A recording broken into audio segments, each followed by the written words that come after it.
Good afternoon, ladies and gentlemen. Call to order Zoning Board of Appeals, December 9, 2021. We're going to open up with our executive session. We have 4 items on the agenda before we pause on that and then begin the public hearing. The first is the approval of our minutes of November 4, 2021. Entertain a motion to approve.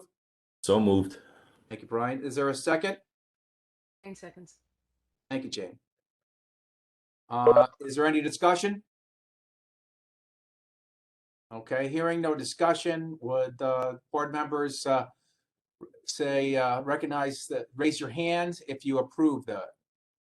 I have all hands raised, including mine. That passes. Number 2 is approval of the secretary's fees. Entertain a motion to approve. So moved. Thank you, Brian. Is there a second? 10 seconds. Thank you, Jane. Okay, any discussion on approval of secretary's fees? Hearing none, bring it to a vote. All in favor, raise your hand, or you could say aye. I see all hands raised. Thank you. That passes. Our third item is approval of public hearing dates, submission closing dates for 2022. I forwarded that early today. Hopefully you got that. But it's our standard approval of dates that we submit every year. So, but I do need a motion to approve the public hearing dates and submission closing dates for 2022. So moved. Thank you, Brian. Is there a second? 10 seconds. Mr. Thank Chairman, I you, have a question about this. When are these going to get up onto the website? Because there's usually a lag before things are updated. I assume as soon as we vote on it. Okay, good. I'm not jumping the gun, but I submitted a signed version already to Mr. Decker, hoping that the board would approve these dates, just to make sure I'm not to blame for any lag time. You won't be. Thank you. We were gonna blame you anyway. Yeah, I know. It's okay. Now, the chairman always takes blame, anything that happens, so don't worry about it. So we'll bring it to a vote. All board members in favor, raise your hand, say aye. Or Aye. aye. All right, everyone's in favor of that. Next, we have our election of officers pursuant to our town charter every year. At the end of the year, for the next, we just had an election. For that, we welcome Brian Avalone as he moved from alternate to a 4-year position. What do I say? Make a motion. Thank you. I welcome Elise McKay as one of our alternates, and Harold also as one of our Zadowoski as one of our alternates as well, just recently elected. We have a veteran incumbent, but Faith is not here, who was also reelected. So election of officers for the board. Open up nominations for chair. I'd like to make I'll a motion. nominate you again if you're willing. Okay, Brian nominated. I'll second that. Terry second. Thank you. Are there any other nominations for chair? We good? Hearing no other nominations, I entertain a motion to close nominations for chair. So moved. Thank you. And a second? 10 seconds. Thank you. Any discussion on closing it? Okay, none. Let's have a vote on closing nominations. Please raise your hand if we can close the nominations for chair. Raise your hand. Everyone has their hands raised. I guess we'll just vote. All in favor of myself continuing on as chairman, please raise your hand. Yes. I'll vote for myself. Thank you. All right. I'll be happy to serve Mr. as Chairman. chair. I appreciate it. Now, Point of order, Mr. Chairman. yes. I believe we have all officers returning. Can we nominate by acclamation and shorten this for you? We could, but we only have 2 others left, so Okay. Give them their moment. it's not that long, and we don't start the public hearing until 3 o'clock anyway. So we got 7 right. minutes to do 2 nominations. So. But I think we can handle that. Obviously, yes, if we had many more positions, then we could do that. It would save some time. Open up nominations for vice chair. I'd like to nominate Terry Keegan as vice chair. Seconds. Jane, second. Thank you. Are there any other nominations for vice chair? Entertain a motion to close nominations for vice chair. So moved. Is there a second? Seconded by Terry. Any discussion? Let's vote to close nominations. Raise your hand. All okay. All in favor of Terry Keegan continuing on as vice chair? Raise your hand. Thank you. Jane put 2 hands up. Voted Thank twice. you. Democrats. That's we are. Congrats, Terry. You're continuing on as vice chair. I'll do Oh, my goody. best Thank not you. to miss any meetings. Open up nominations for secretary. I'd like to nominate Jane Gitland as secretary. Is there a second? I second. Thank you, Brian, for a second. Any other nominations for secretary? Hearing none, move to close nominations for secretary. So moved. Thank you. Is there a second? Terry seconded. Second. Any discussions? No. Let's vote to close nominations. Raise your hands. All hands are raised. Thank you. Let's vote to confirm Jane as secretary for next year. All hands raised. Thank you. All right. Congratulations, Jane. And I'm happy you're back for another year. We're going to close our executive working session at this time. It will be reopened at the end of our public hearing. But I just want to make an announcement now before I open up the public hearing, call that to order.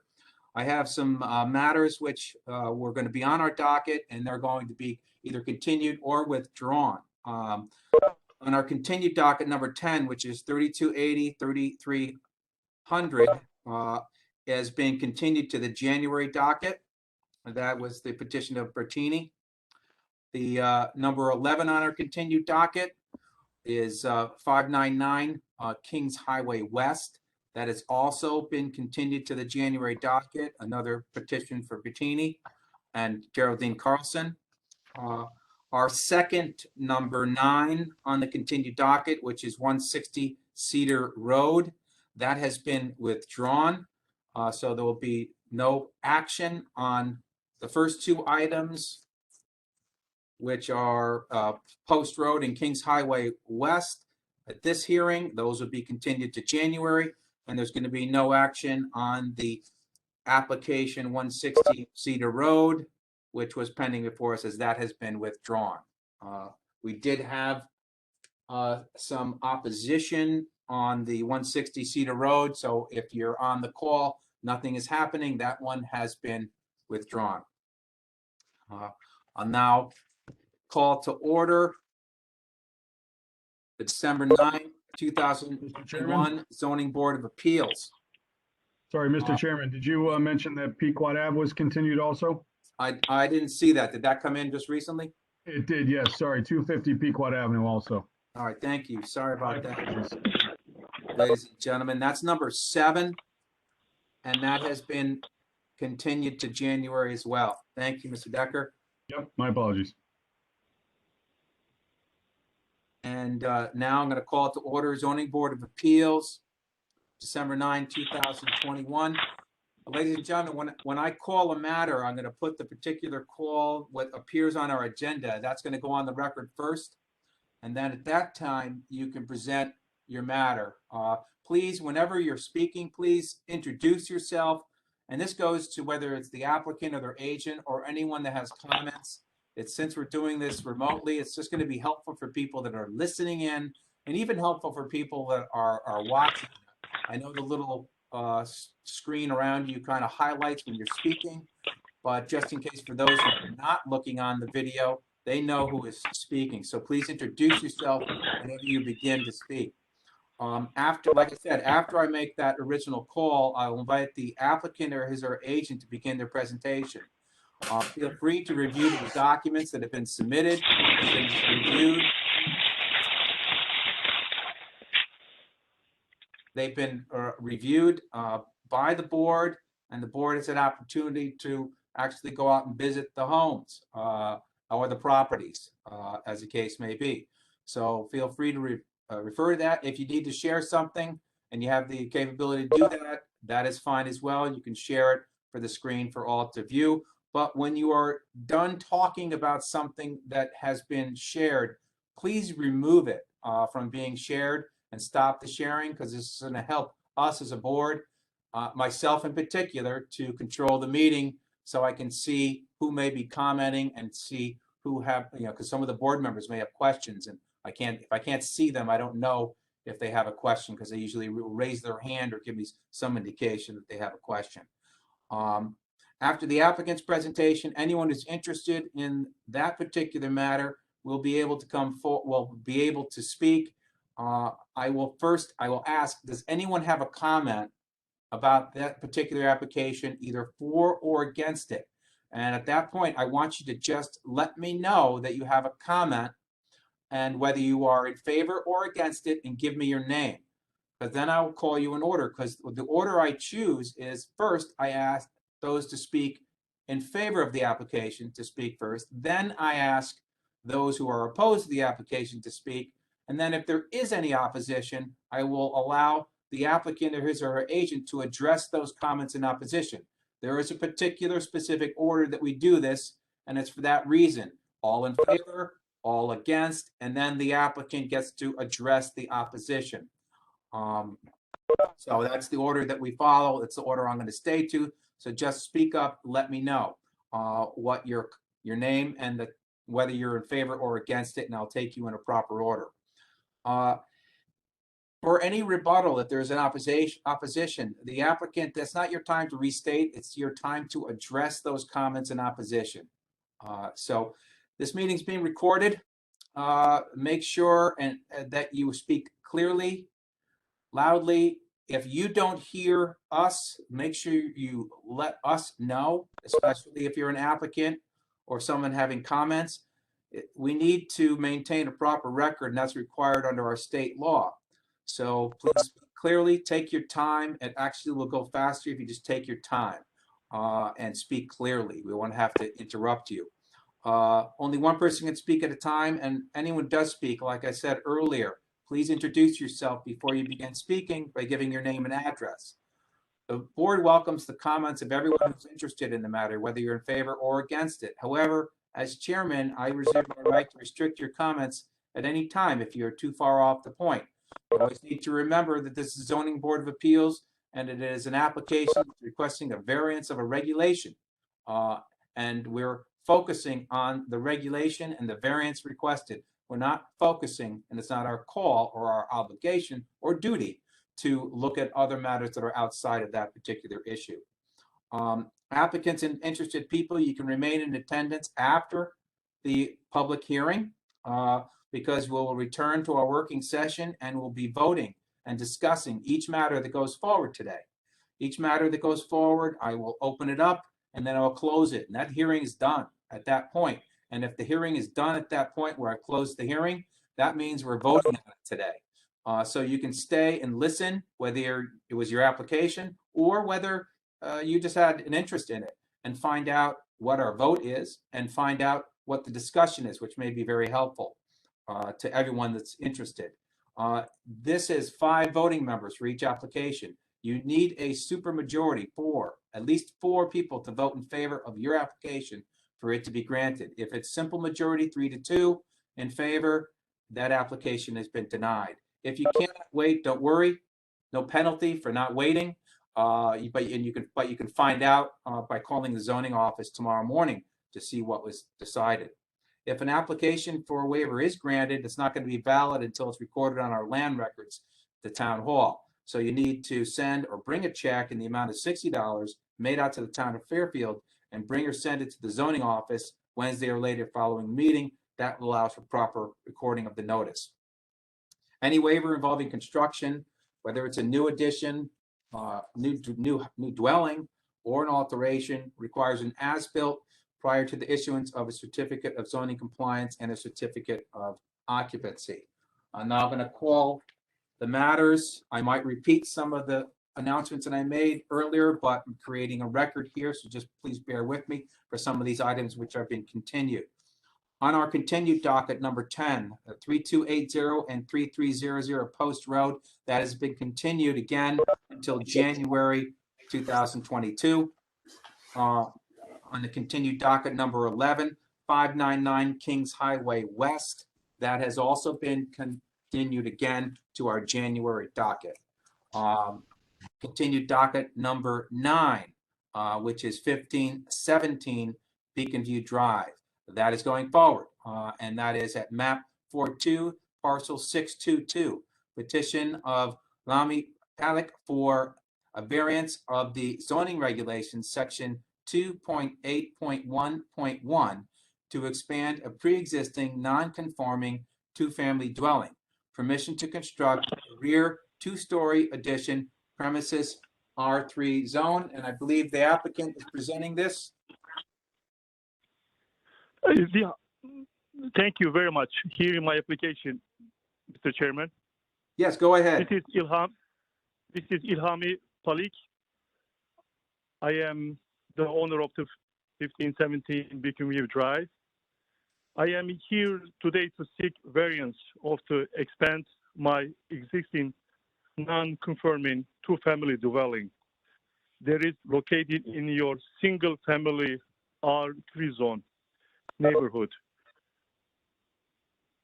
that I am living right now. That those houses was constructed in early 1950s to support families who fought in World War II. 95% or more of the dwellings are existing in my neighborhood are two-family. I am not seeking any other variances. So, is there any questions? I'll take it. All right, sir. Thank you very much. And let's see if the board has any questions for Mr. Palik. Yes, sir. I'm just checking. Hold on. I'll let you know when there's questions. Any questions from the board? Okay. Is there anyone that wishes to speak in favor or in opposition to this matter? But before anyone jumps up, I want to make for the record that we did receive a letter from Ms. Park opposing the application. And Mr. Palik, I'll give you an opportunity to address that, but let's see if there's anyone else before I allow you to address the opposition comments. Any other people on this line or on the video that wish to comment on 1517 Beacon View Drive? I mean, I'm sorry. I talked to a bunch of other neighbors too. They were favorable of it. I mean, so Mr. they have Palik, nothing against it. Mr. Yes, Palik, sir. hold up, wait. Yes, I'll sir. tell you when you should speak. Okay. Okay? Yes, sir. I want to make sure that there's no one else. Okay?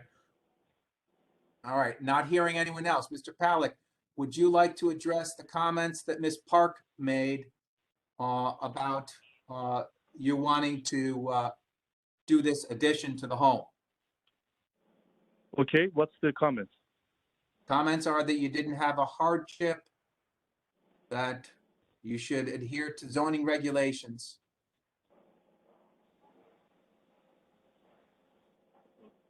What do you mean I didn't have a hardship? What is it unique about your property in this area that you can say about it that tells us we should give you a variance? Mr. Chairman, all those houses in the area, it's two family, and they all look alike, the most of them. And matter of fact, the next house is 21 Beacon View. I own that also. It's all two families, and I am just bringing everything up to the code, update it, and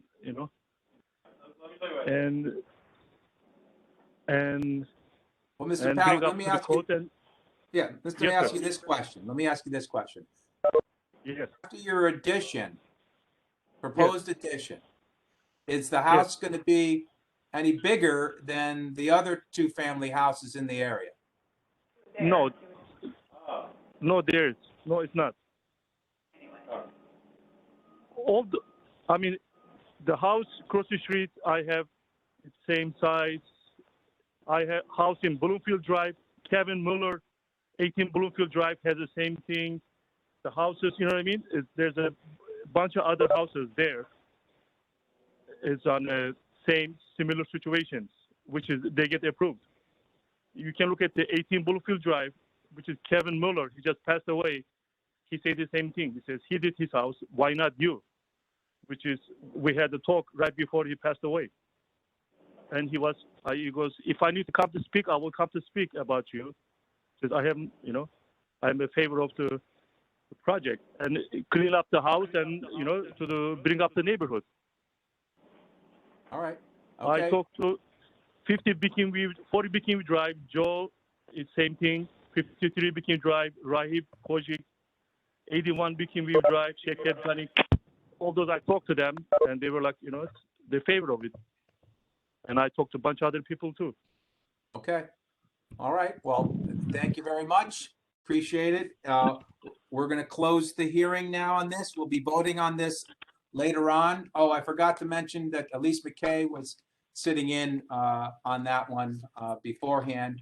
Jane Gillen had recused herself from that, and Elise was sitting in. Jumping right in, get elected and sit. Hello?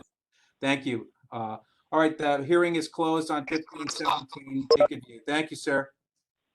Thank you, Mr. Chairman. Thank you very much. Appreciate it. Thank you. You're welcome. The second, number 9 on our continued docket, 160 Cedar Road, that has been withdrawn. Now we're on to our general. I'm getting a lot of feedback from, I think, Mr. Fallon's connection. Is that next- better? Sorry. Yep.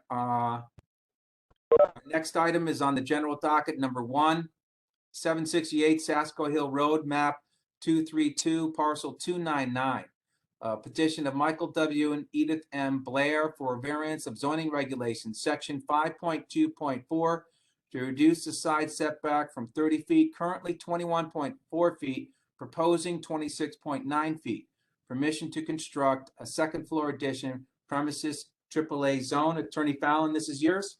It is, Mr. Chairman. Good afternoon, and members of the board, good afternoon to you as well. For the record, my name is John Fallon. I am here representing Michael and Edith Blair.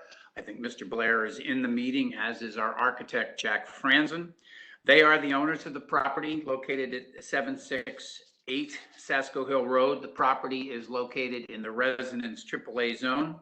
Relevantly to the variance application, it is a legally protected pre-existing non-conforming lot with regards to both lot area, having 70,907 square feet, and lot square, having 149 feet for the square as opposed to 200. Also of relevance to the legal standards, which I'll briefly elaborate on, is the existing residence is also non-conforming already to the side yard setback on the southerly portion of the property, with a setback as shown on the plan and the survey submitted of 21.4 feet. The application and request of Mr. and Mrs. Blair is really quite simple. They're requesting a variance of section 5.2.4 to reduce the side property line setback on that southerly side to 26.9% in order to construct a second floor screen porch as shown on the architectural plans that we submitted over the existing first floor. I would point out that the second floor porch will be located over the existing first floor, but will not extend over the existing first floor bay window, and will in fact be set back 26.9 feet from the side yard, whereas the window, as shown on the survey, is currently 21.4 feet. So we're not intruding into the setback beyond what is already established by the existing house. In my material, I cite the legal standards for you to consider under section 8-6, that what we're proposing will not adversely impact the comprehensive zoning plan, and that there are factors pertaining to the property and the request that the law recognizes with regard to as hardship sufficient to grant the variance here that we request. Very quickly, obviously, I cite the Egan case that says that if the use to be made of the property is a permitted use in the zone and in a character with other uses in the area, that first part of the test is met. We're not going to change the use of the property. It's a single-family home. The small addition that we seek to accommodate the second floor screening porch doesn't change anything with regard to the existing house. It'll be less non-conforming than the existing setback. I think the addition, as Jack has designed it, is quite attractive. It's aesthetically pleasing, harmonizes with the existing house and the character of our neighborhood. We did talk to our abutting neighbor on the southerly side. I submitted through Matt yesterday a petition form signed by them, and we appreciate that, indicating that they had no objection to the granting of the variance.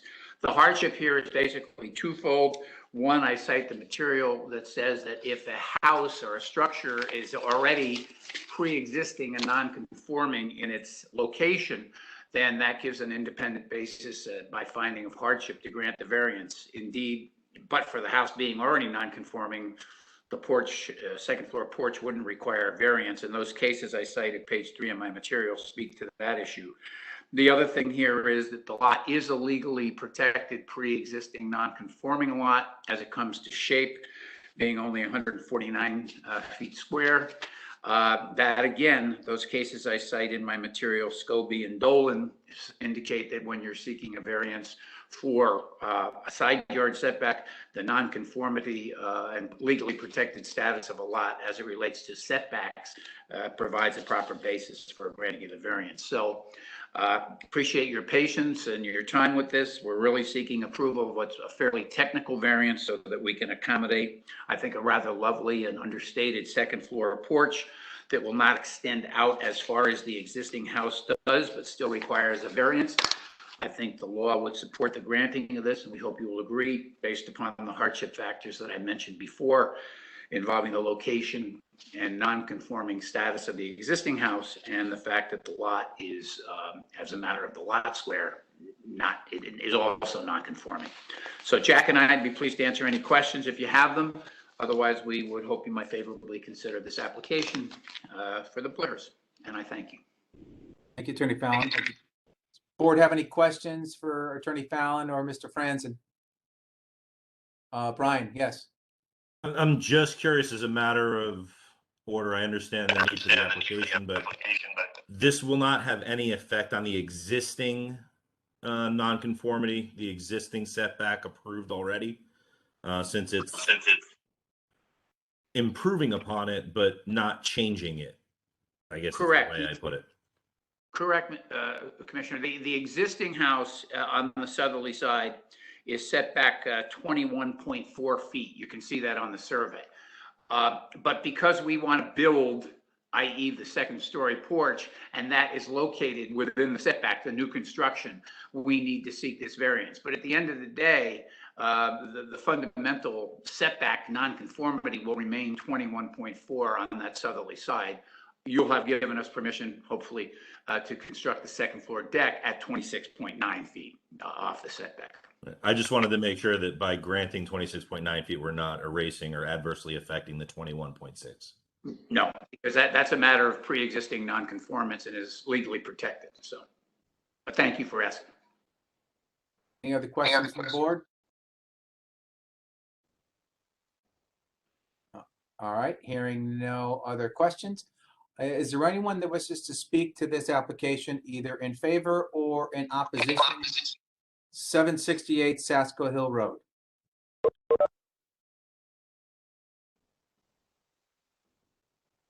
Hearing no comments, I'm going to close the hearing on 768 Sasko Hill Road.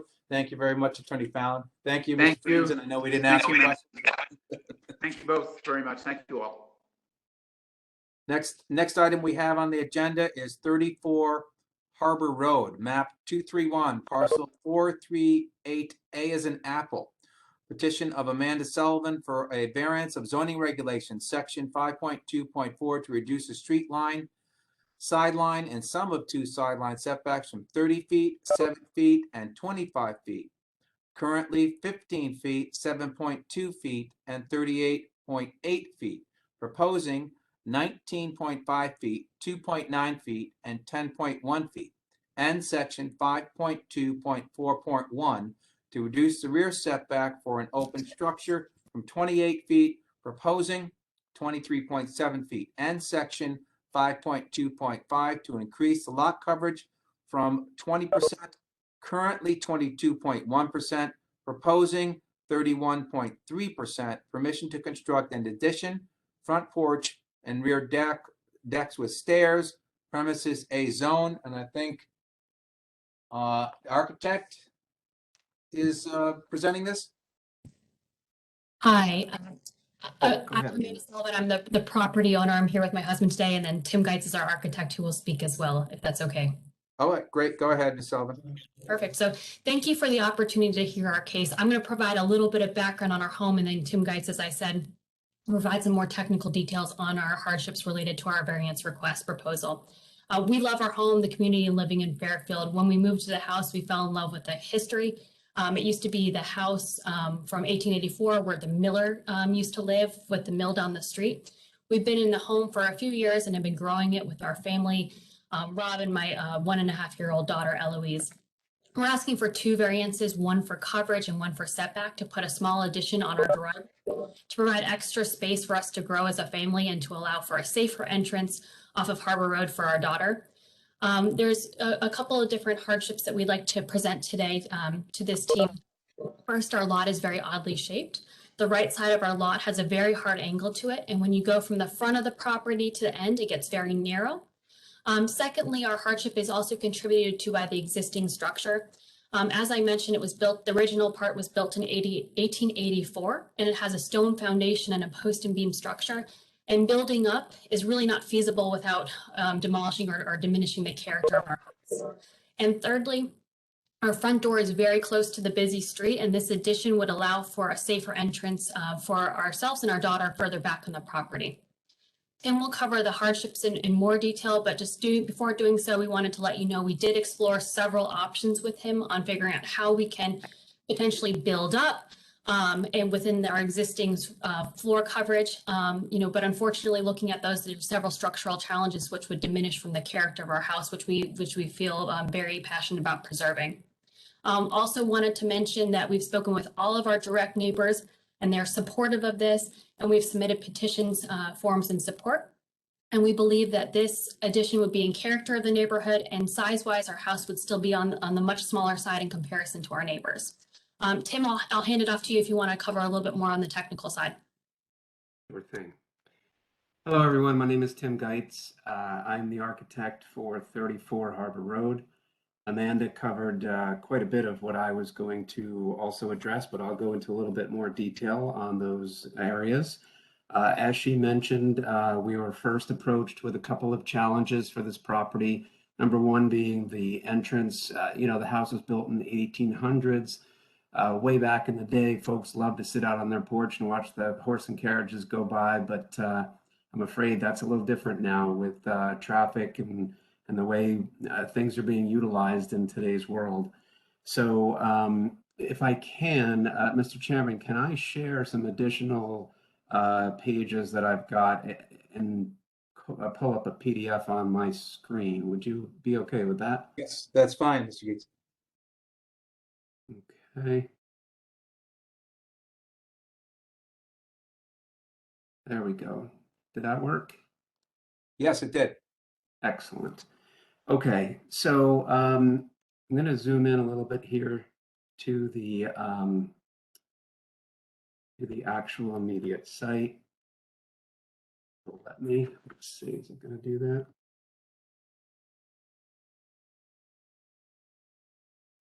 Let's see here. Okay. Come on. Sorry about that. It's not working exactly the way I was hoping. There we are. Okay, so with the challenges that Amanda pointed out, you can see very quickly that the front of the house is very close to the street side. So what we've done to address that is a few options at hand, which will be that of a breezeway connection to the addition. I wanted to point out that because the front of the house is so close to the street, the everyday use of the owners is currently to enter the house off of the rear deck and in through their current dining room space. They have rendered the front entrance as unusable at this time, but maintaining it for obvious characteristic reasons. What we've done is we've come in and we're introducing a very small mudroom addition, which as my panning is not working, that will, in essence, allow parking still to remain in front of the addition, but allow a safe entrance via a covered porch and access also to the rear yard with this one-story addition. That will look, here is our, well, the panning is not working. That addition that we're talking about is this one-story area that is between the addition and the main house. One of the other reasons for such a small connection between the two was to allow all of the existing windows on the house to be maintained and not cover any other areas that would take away from the existing structure of, that's 137 years old, I believe, at this time. The second challenge that we came across was that of the family growth. And I mentioned that the house, or Amanda mentioned that the house has a rather small footprint. I believe it's 1,200 square feet. It offers 3 bedrooms currently on the 2nd floor. We're proposing to add a 4th bedroom to the house and some common living space. Part of what we studied initially was to add on to the footprint of the house on the driveway side, which would have taken away from all of the windows and really the characteristics of the older home on this elevation. And we were also trying to place the expansion of the bedroom in the attic level, which with this being, it would turn into a 2.5-story residence, which would be legal to do. We then did a physical study of the house. And as Amanda mentioned, we found that the foundation was stacked stone and stacked brick. It is post and beam construction. Therefore, without literally taking the house down and really getting into new foundations, did not make adding up above the current structure feasible. It's really going to play into what our biggest hardship is for this property. I'd like to go through some of the other elevations that we've proposed. You can see that the profile of the addition is rather small. We're keeping that profile low for several reasons. First of all, we do not want the roof lines to exceed or be too massive to the existing structure in the background. We've situated the addition also in a way where from the west side, the addition is actually not even evident. So the neighboring parcel to our west would not even recognize what has been changed. Another item I'd like to point out is along the eastern side of the property, you'll see by photographs here, there's some fencing that is in place today. Give me 1 second. Here we go. That is along this side of the parcel. These are some views of where we will be adding. You can see that the landscaping, the fencing, and the area itself is very well buffered. These are different views. I'm sure that you've been to the parcel. It may look slightly different right now coming into the winter months. This is a view across the street. We are abutting a property that is off of Sasko Hill. This is their side yard. Actually, it's a rather large parcel. And then just one other view of the driveway itself. Amanda mentioned the history of the house. They happened to come across this historic photograph. This is the actual parcel looking from the other side of the river. So again, really keeping the character of the structure that's there is really important. One item that I want to also share is this GIS map. And what's noted here are the 3 neighbors that are immediately around us that have in fact submitted letters of support to this application. If I zoom in slightly on this, you will see how close these properties are in this area to the side yard setbacks. Having the neighbor support, we feel that we would be in symmetry of what's going on around us, and really hope that the commission sees that as well. I want to talk for a moment about the variance request, which is that, again, of setbacks and building lot coverage. Basically, the hardship is driven by the age of the part of the structure that's there, as well as the nature of the existing shape of the lot. I want to point out that as far as lot coverage goes, when I scroll down to the existing survey, what you're going to see is that there's a portion of the lot that is excluded in the overall lot area calculations. So under section 5.2.5, we're asking for this existing non-conforming lot to change by 9.2%, which would bring us to a total of 31.3%. With the loss of the 1,278 square feet in this shaded area that you're seeing, the net lot really is reduced by a percentage that is somewhat substantial, about 3.5%, that we would not have to apply for a variance for. So I wanted to keep that in mind, as well as our setback variance, which we're requesting from section 5.2.4. For the side property line, we're asking for that variance to reduce the required 7-foot setback to 2.9. The 2.9 would be to the back corner of our addition. Because of the odd shaped lot and the skewed position of the house, we are going to maintain the existing 7.2 on the west side, but on the east side, because of the property line and how it comes into play, we get a lot closer. And that also sort of pushes us towards the combined side yard setback variance that we're looking for, which would go from 25 feet to a combined setback of 10.1. As far as the rear setback goes, this is simply for the addition of this very small stairwell that's going to come off of the deck. And we're just looking for another way to get down to the yard. In essence, really being able to enter the new single-story mudroom from the driveway side and pass through that mudroom to the rear yard to get onto the property. And then lastly, the front yard setback, we're asking for a reduction from 30 feet to 19.5. At 19.5, you can see right here, we'd be maintaining the existing non-conforming 15.1 foot setback at the front of the house.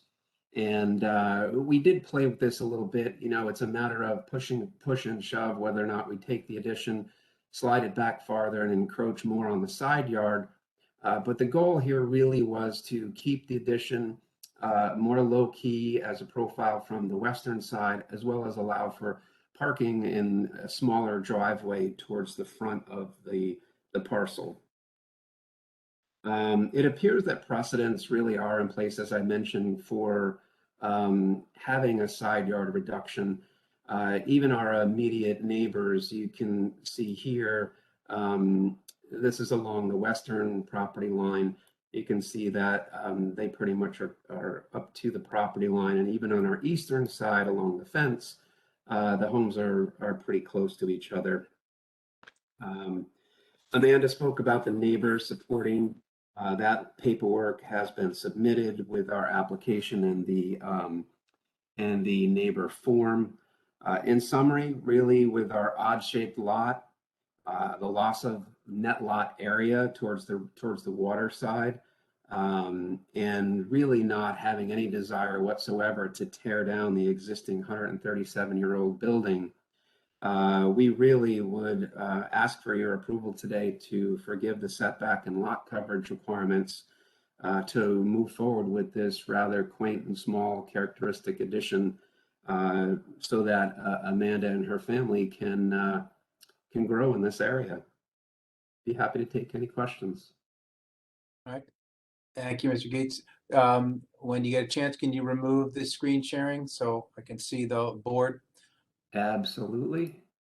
All right. Now let's see if there's any questions for Ms. Sullivan, Mr. Gates. Jane, go ahead. Hi. I have two questions. Is this house in the historic district? It is, Amanda, hang on one second, I'm sorry. We are, although it is a historic home, it is outside the historic district. Okay, and then also, has this been looked at by conservation? Because it looks like you're doing work in the protected area. I'm sorry, Jane, it was hard to hear you. Sorry. Has this been looked at by anybody in conservation? Because where the line is for the wetland, or sorry, the regulated area kind of goes right through some of the work you're doing. We have not been in front of conservation. We have spoken to them over the phone, and we have actually done one quick session with them via Zoom. There is a line, let me zoom in on my own screen for one moment, that is running through both the existing building and the residence. Right. That is the Mill River watershed line. And it is a regulated area. And speaking with them, they didn't see that this would be a problem to gain approval on. So you'll just get an administrative pass, probably? That is exactly right. Okay, thank you. That's it. Thanks.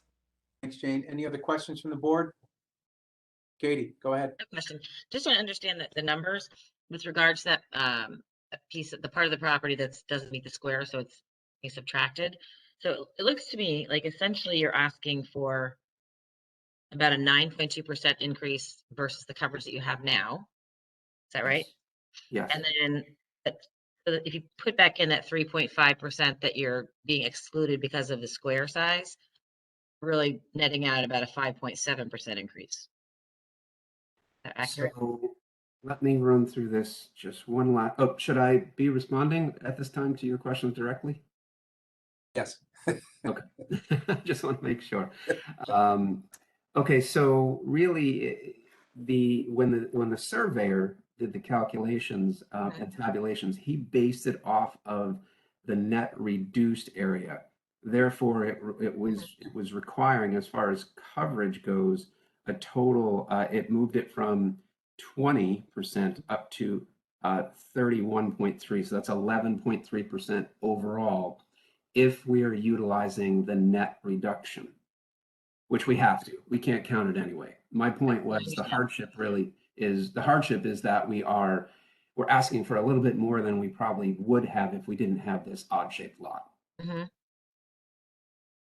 So if you were able to include that area, that is reduced by, how much of a cover? What would the coverage be if you were able to include that area that's excluded from the calculation? We would only need to require an additional 6.5% versus the 11.3%. Okay, that's what I was looking at. Okay. Close to my number. Thanks. All right. Any other questions from the board?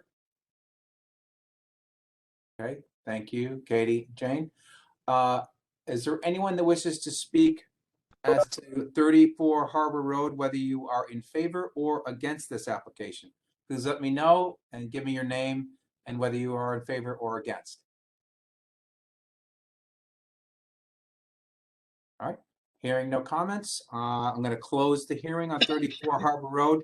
Thank you, Ms. Sullivan. Thank you, Mr. Gies, for the presentation. Thank you very much. Next item that we have is 20 Colonial Drive, map 139, parcel 138. Petition of Joseph R. and Jennifer L. Walker for a variance of the zoning regulation, section 5.2.4, to reduce the street line setback on a corner lot from 30 feet, currently 26.4 feet, and proposing 29.3 feet, and section 5.2.5 to increase lot coverage from 20%, currently 16.5%, proposing 21%, permission to construct a two-story addition, premises A zone, and I believe the Walkers are presenting this? Hello, can everybody hear me? Yes. Go ahead, Mr. Walker. Nice. Thank you very much. This is Joseph Walker, property owner, and I want to thank the chairman and the board for hearing me today. We have a 1946 original colonial house, not nearly like the last one, but still pretty historic in our minds. And we're looking to add a two-story addition, as well as raise our outside mechanicals to FEMA code.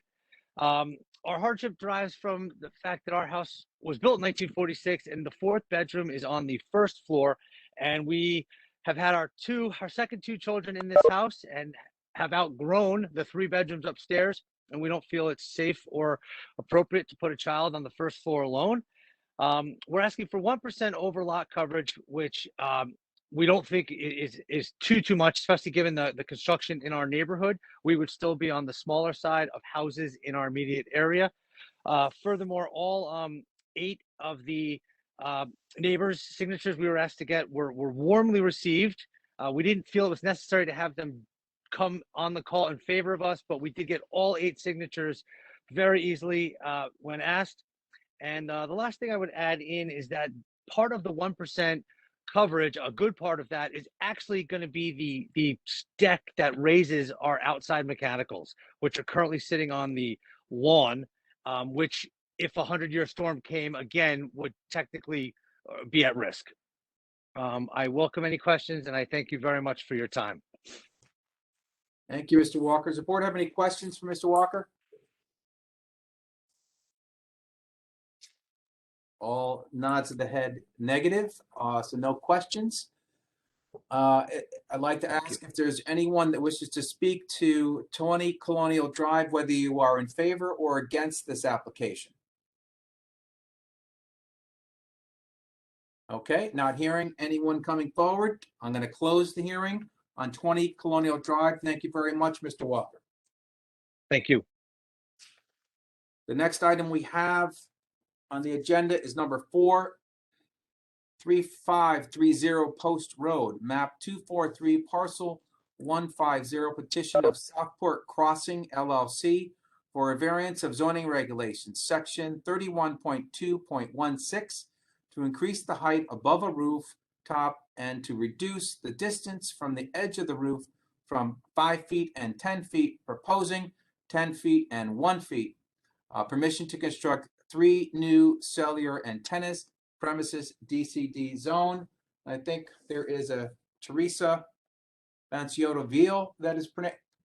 I probably mispronounced that, but who's presenting this?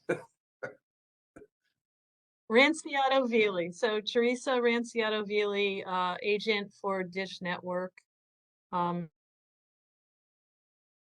ahead. 100 Bassett Road. Let me just close the door.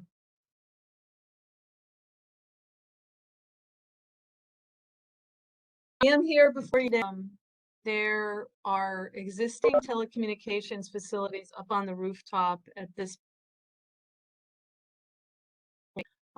as this board knows, there are no telecommunications regulations. So in order for us to have line of sight, we're here requesting a height and a setback variance. Leadership, I belabor this, but as I put in there, antennas require a particular height and placement in order to transmit and receive signal. They operate, so they need to be over the parapet of the building to transmit with other antenna work. So I know that we're used to seeing satellite dishes for Dish. Maybe this board does know that Dish is now in the telecom business. So it's kind of interesting. It was basically put in place because of the sure I get my Teresa, you're breaking up on us. Really? Yeah. Okay. Can you hear me now? Or at least me. Yeah. No. Let me know if you can hear me better. Oh. Matt, can you hear me? A little bit better. Oh. I can, yes. But you keep on freezing. It's going in and out. There now? Okay. You know what? Let me turn my video off and maybe you'll be able to hear You me. may want to lose the virtual background. Yeah.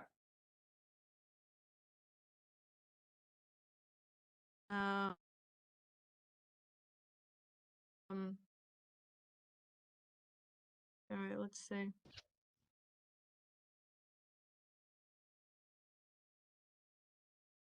Can you hear me now? No. Yes. Can you hear me any better?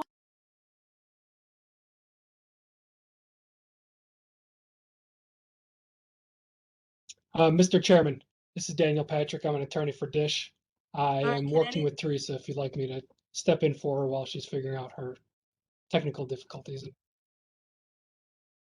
Yeah, Attorney Patrick, yeah, why don't you Sure. pick Hi. it up? Thank you.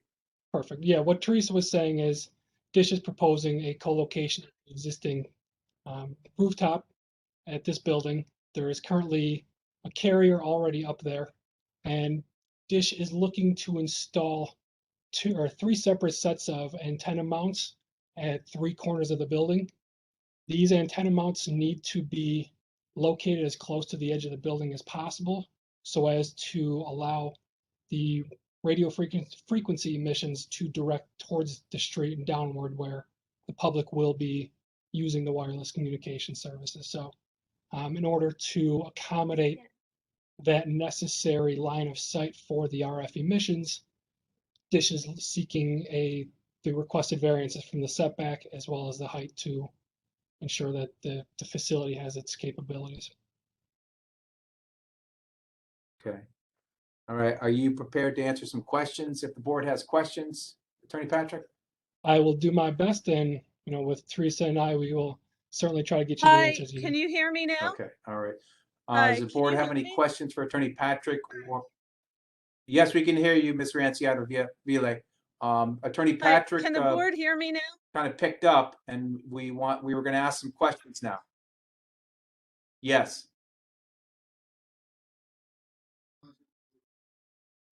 Hi, can you All right. hear me now? Let's see if there's some questions. Hi, No can hands anybody hear raised me for now? questions. Okay. Can anybody hear me now? We can hear you, but you clearly are breaking up because I can tell by the screen freezing and only half of your words are coming out. But Attorney Patrick, if you can hear, picked up the ball for you. And Yeah, Teresa, if you can hear, I'll follow up with you after the meeting, but Yeah. hearing no questions.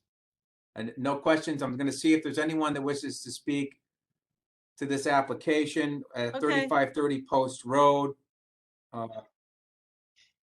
Anyone either opposed to it or in favor, please give me your name and whether you're opposed or in favor.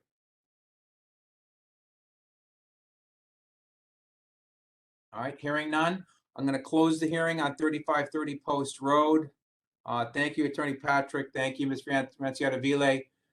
Thank you for picking up the ball, Attorney Patrick, to assist us. We have a little transmission issue down there with Teresa. Thank So you for that matters. We'll be taking that up in the voting session next. Thank you very much. Number 5, 193 South Benson Road, map 139, parcel 332. Petition of Eric and Diana West for a variance of zoning regulations, section 5.2.4 to reduce the side and street line setbacks from 7 feet and 30 feet. Currently 4.9 feet and 16 feet, proposing 5.1 feet and 24 feet. Permission to extend dormers, premises, a zone, and I have an agent, Jason Raymond. Are you presenting this? No, the homeowner, Eric, is This is Eric West. presentation. I'm here if any questions arise or anything like that. Okay, go ahead, Mr. West. Thank you so much. Again, this is Eric West. My wife, Diana, and I own 193 South Benson. Excuse me. We bought the house a year ago. I actually grew up in Fairfield, whereas I got her and convinced her, frankly, to move back from California, which is where we met. But anyway, we are here today to present a request for a conformance, ultimately. Number one, this is an adjacent ask to a request I made at the September 2nd ZBA meeting. In this case, it's specifically to reduce the side and street line setbacks as well as extend those dormers. Why? Well, ultimately, we bought this beautiful traditional Cape style house where the roof over the primary bedroom, which is ultimately the front of the home, is extremely pitched versus the back half of the home, which is much less pitched. We're motivated to do this as we intend to start a family soon. And after talking to neighbors and prior owners, in fact, data shows that they have had either no kids or young kids there in that house only. We believe this house was sold prematurely by all of them because of the logistical challenge of the current upstairs living and bathroom configuration. We've come up with a solution, thanks to our friends at Raymond, which is to extend the dormers over the primary bedroom, the front of the home again, to match the back half and allow us to build an ensuite bathroom for us in our primary bedroom, leaving that current bathroom on the second floor for kids. My wife and I aspire to be proactive here. We're both type A's and intend to live in this house for many years to come. We hope to do this work proactively now before both she gets pregnant and or we have to manage the kids amidst the renovation. Net, the dormer on the roof over that primary bedroom, again, that front of the home, to build that ensuite bathroom would be an incredible help for how we see us evolving and our family evolving with it.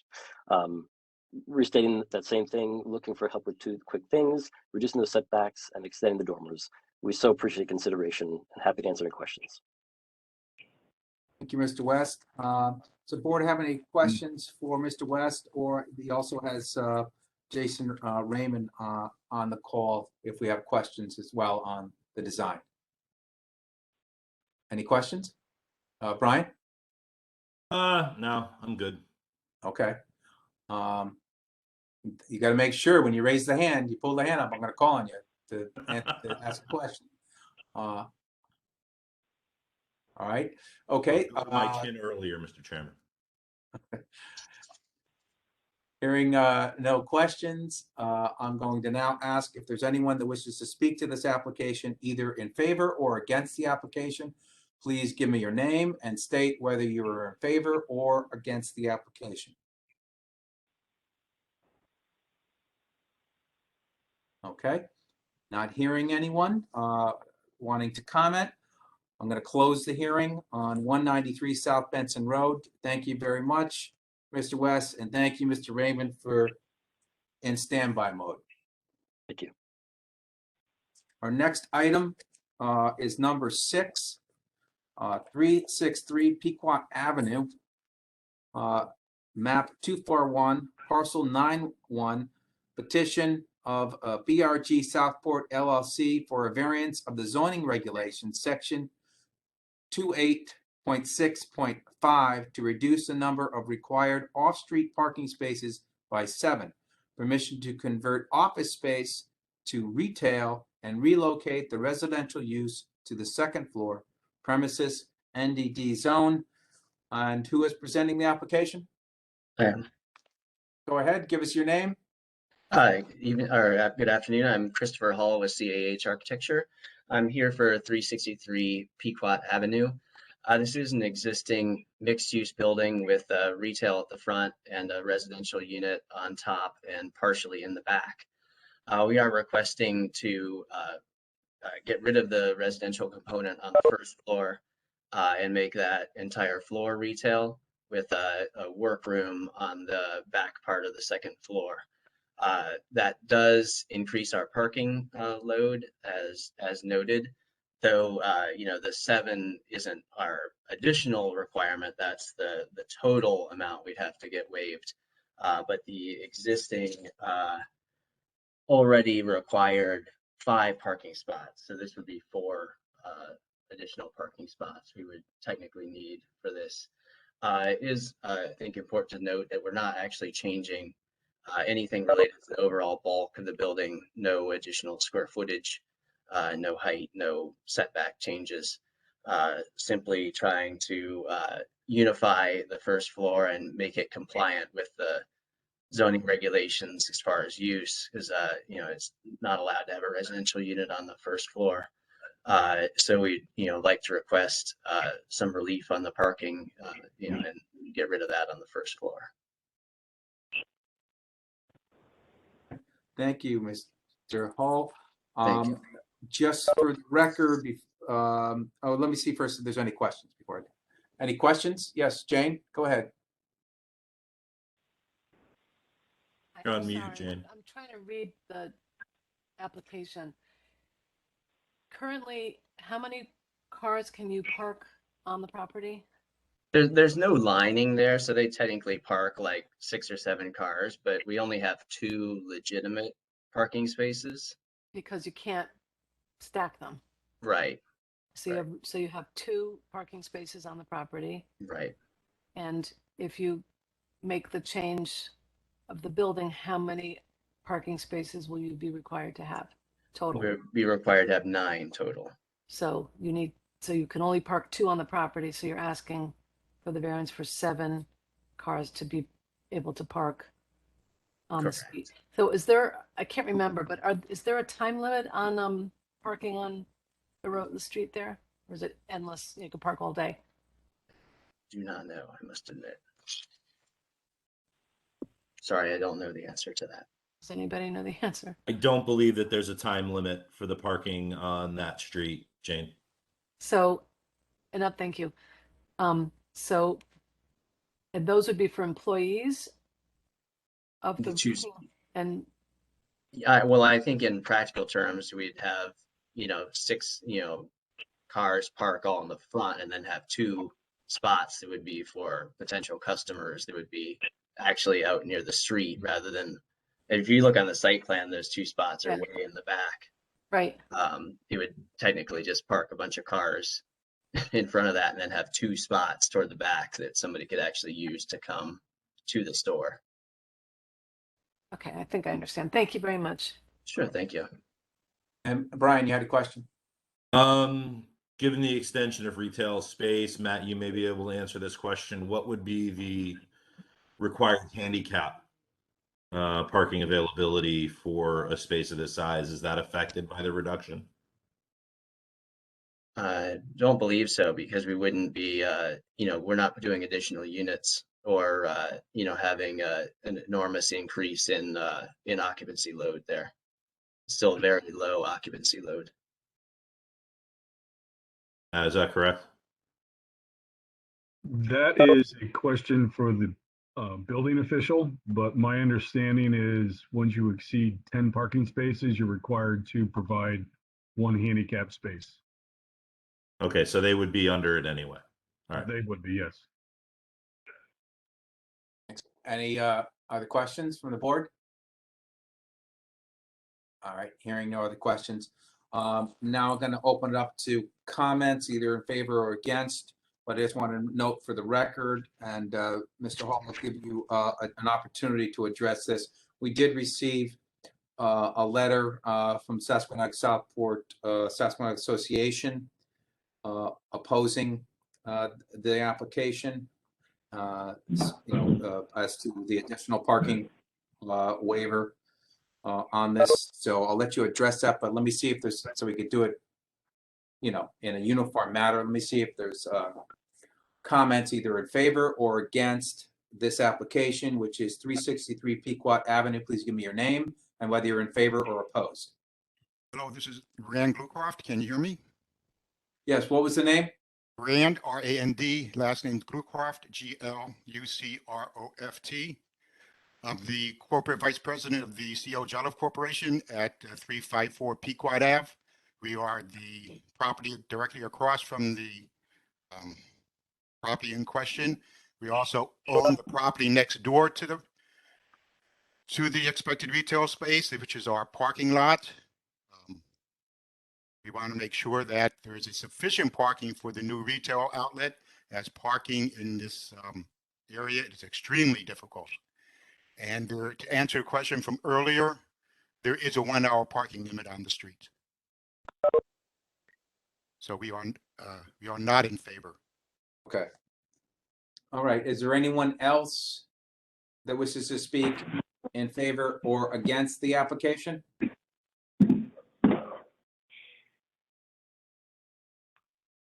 Okay, hearing nothing else. Mr. Hull, I'll allow you to address both the letter that we received from Sasquatch Association as well as the Rand. I couldn't get the couldn't write down the spelling quick enough on mine, but it was on the record. Hopefully, our secretary can get the spelling correctly, but I'm sure she will. He gave enough information. He's directly across the the building across, and owns that parking lot that's adjacent to the property. So this is your opportunity to address both of those comments. Okay, sir? Sure. Yes, I think both comments are essentially basically the same concern. My response to that would be that this is not a high traffic retail establishment that's being proposed here. It's a luxury jewelry store that will have very few visitors on any given day in practical terms. And there would be as I say, on 2 spots that would be in practical terms usable for potential guests of the establishment available in that parking area. All right. Okay. Thank you very much, Mr. Hull, for responding to the comments in opposition. I'm going to close the hearing on 363 Pequot Avenue. We'll be taking that up later when we vote. Thank you very much, sir. Thank you. Our next item is number 7, 250 Pequot Avenue. That has been continued to January. Number 8 Bay Edge Court. Oh, as to number 7, make sure board members you save that for next month.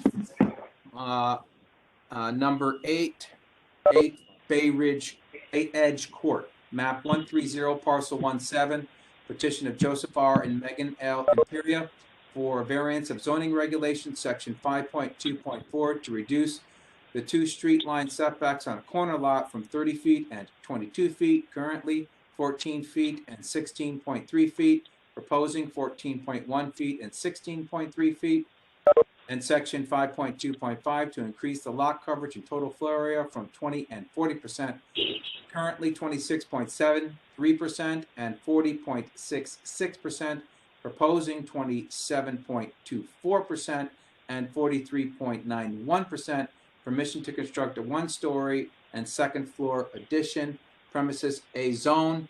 And I believe are you presenting the application?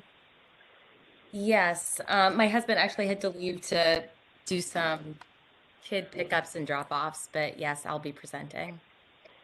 You did that on purpose, I'm sure, Ms. Imperia. You know what? I'm starting to think he might have. No, this is a hard act to follow. Everyone is so prepared. Well, nice to meet everybody. Thank you so much. As you said, I'm Meg. I live at 8 Bay Edge. It's right off of Riverside. It's from 1918, and we absolutely love this house. We moved here about 4 years ago with our daughter. What's picking on her? Oh, sorry. I thought someone was saying something. We moved here about 4 years ago with our daughter, Emma, and then we just had another little guy born it will be 3 years in January. So our family is growing. As I said, the house is from 1918, so it's really small, and I'm sure you guys are probably more familiar than anybody that older homes have a lot of different rooms. And we would love to stay in this house. We love it. We love our neighbors, and we just love our school. We love everything about this house. So I'm very determined to stay here. So with that said, we are seeking 2 variants. One, we currently have a bathroom and it's literally in our kitchen. And so what we would like to do is add on, it's a 5x6, a very small half bath, just to get the bathroom out of the kitchen. My mother won't even go to the bathroom in the kitchen. It's just like, it's one of those pain point bathrooms. No one wants to use it. It's right in, this area that we cook and we hang out, and it always is the social area. So that's the first variant. And then the second is we would like to build above our playroom. So it would be for a 2nd floor. So existing square footage just above to accommodate growing family and to stay here and just gain a little bit more space. All right. Thank you, Ms. Imperia. And the board have any questions? Yes, go ahead, Jane. Can you just restate your hardship according to what we need to weigh in on? Sure. I think the hardship is we have a very small plot. And just, I think we're a growing family. So we would like to stay here. So, Big. and have a little bit more space. And then I think the other hardship is just having, we would like to have a bathroom just not in the kitchen, and it's a very small area. Would you also maybe consider your hardship is that you're on a corner lot and it's a pre-existing non-conforming lot? Yes. It's So- yeah, sorry. I wish my husband was here. He would have probably done a better job. But yes, Just, we're on a corner yeah, lot. just reminding you that, personal need is not a hardship. Yeah, no, we're on a corner lot, thank you. which makes it hard. Thank you. It's at 100. Any other questions? All right, thank you, Jane, for that. And I want to ask now, is there anyone that wishes to speak to this application, 8 Bay Edge Court? And just tell me your name and whether you are in favor or against, and I will take you in the proper order.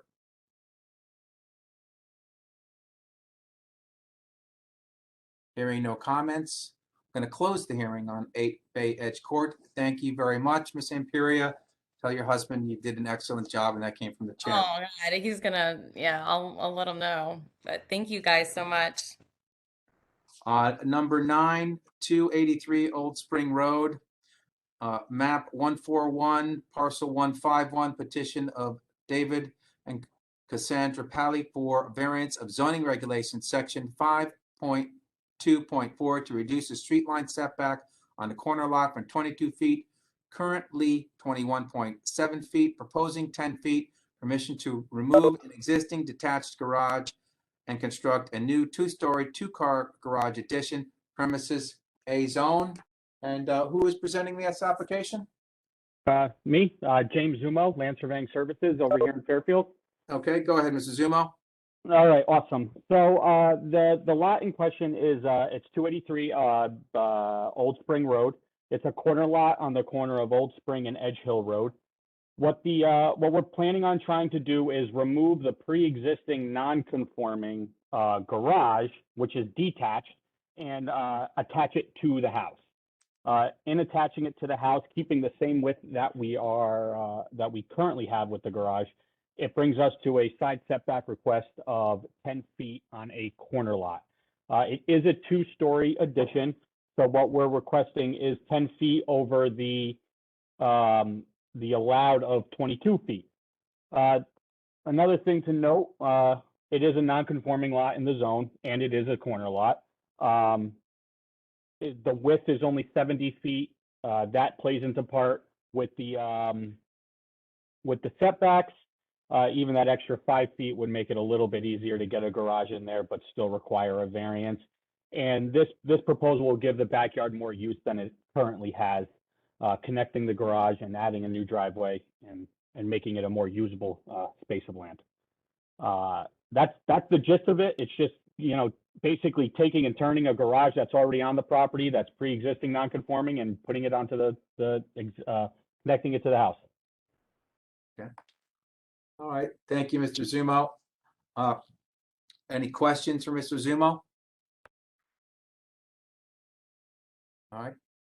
Hearing no questions, now open this up. Is anyone that has comments on 283 Old Spring Road, whether you're in favor or against, please give me your name and let me know whether you're in favor or against. I'll take it in the proper order.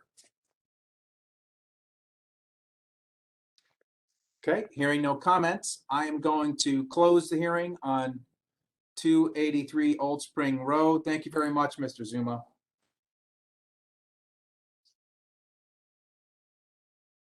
Our next item on the agenda is number 10, 321 Reef Road, map 182, parcel 216, petition of Brothers Holding, Inc. for a variance of zoning regulations, section 12.5.5, to increase the total residential use and to allow on the first floor from 50% to 100%.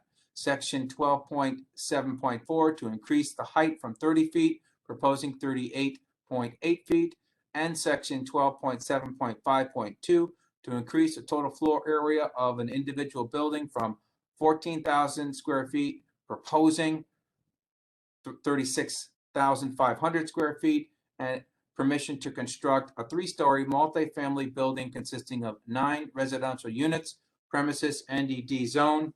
And who is presenting this? Is it Attorney Rizzio? Go ahead. Yes, Chairman, members of the commission, my name is Raymond Rizzio. I'm really happy to be before you tonight, representing Brothers Holding Inc. for this property at 321 to 325 Reef Road. One of these nice ones where I actually get to represent somebody who's in my own neighborhood. And this project we believe is an excellent project, excellent use of a very unique piece. The property is about 375 feet deep by 100 feet wide.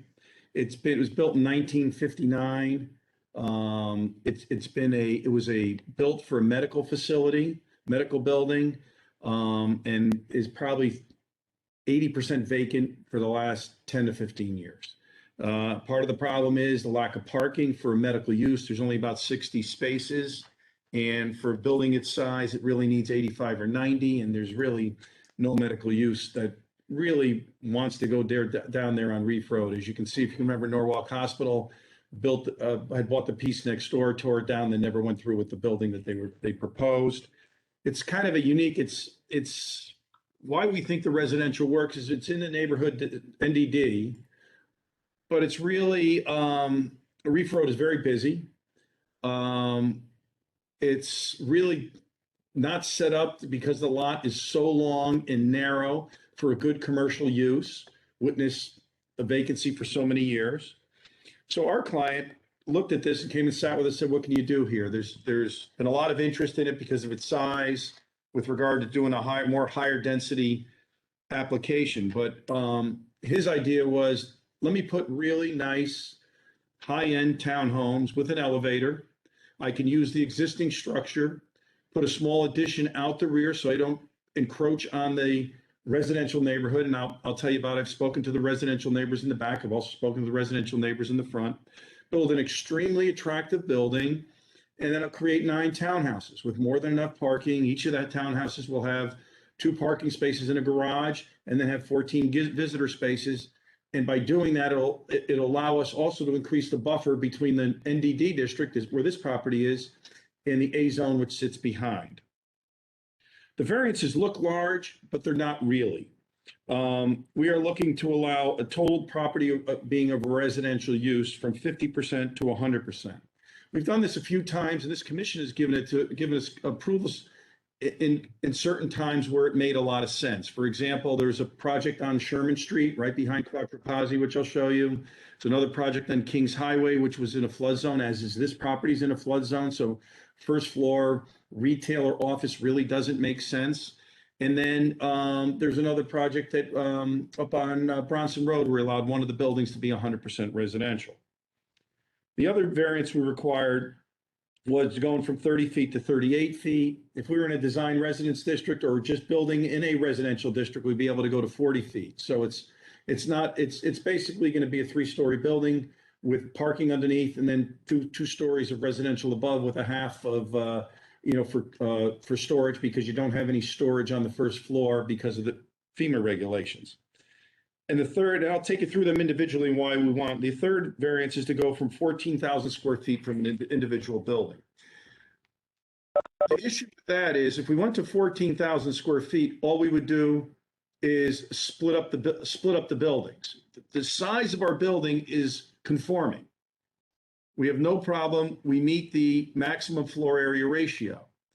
But, and I talked to staff about this early on, coming out of an NDD when they had all the dispute with the Walgreens up on Stratfield Road, some other buildings, they tried to restrict the size of the building to 14,000 square feet. That works very well on small lots. It doesn't work very well when you have almost an acre. And that's one of the reasons that all we're trying to do is, our building's not too big. Our building satisfies not only floor area ratio, we're about a third of the coverage that we would be permitted, but by attaching the buildings to each other, we actually keep the buildings more forward and away from the residential area, which was preferred by the neighbors on Smith Street. So let me take you through the plan. We'll take a look at the site plan first. Chris, Matt, if you can let Chris kind of take control of the screen so I don't mess it up.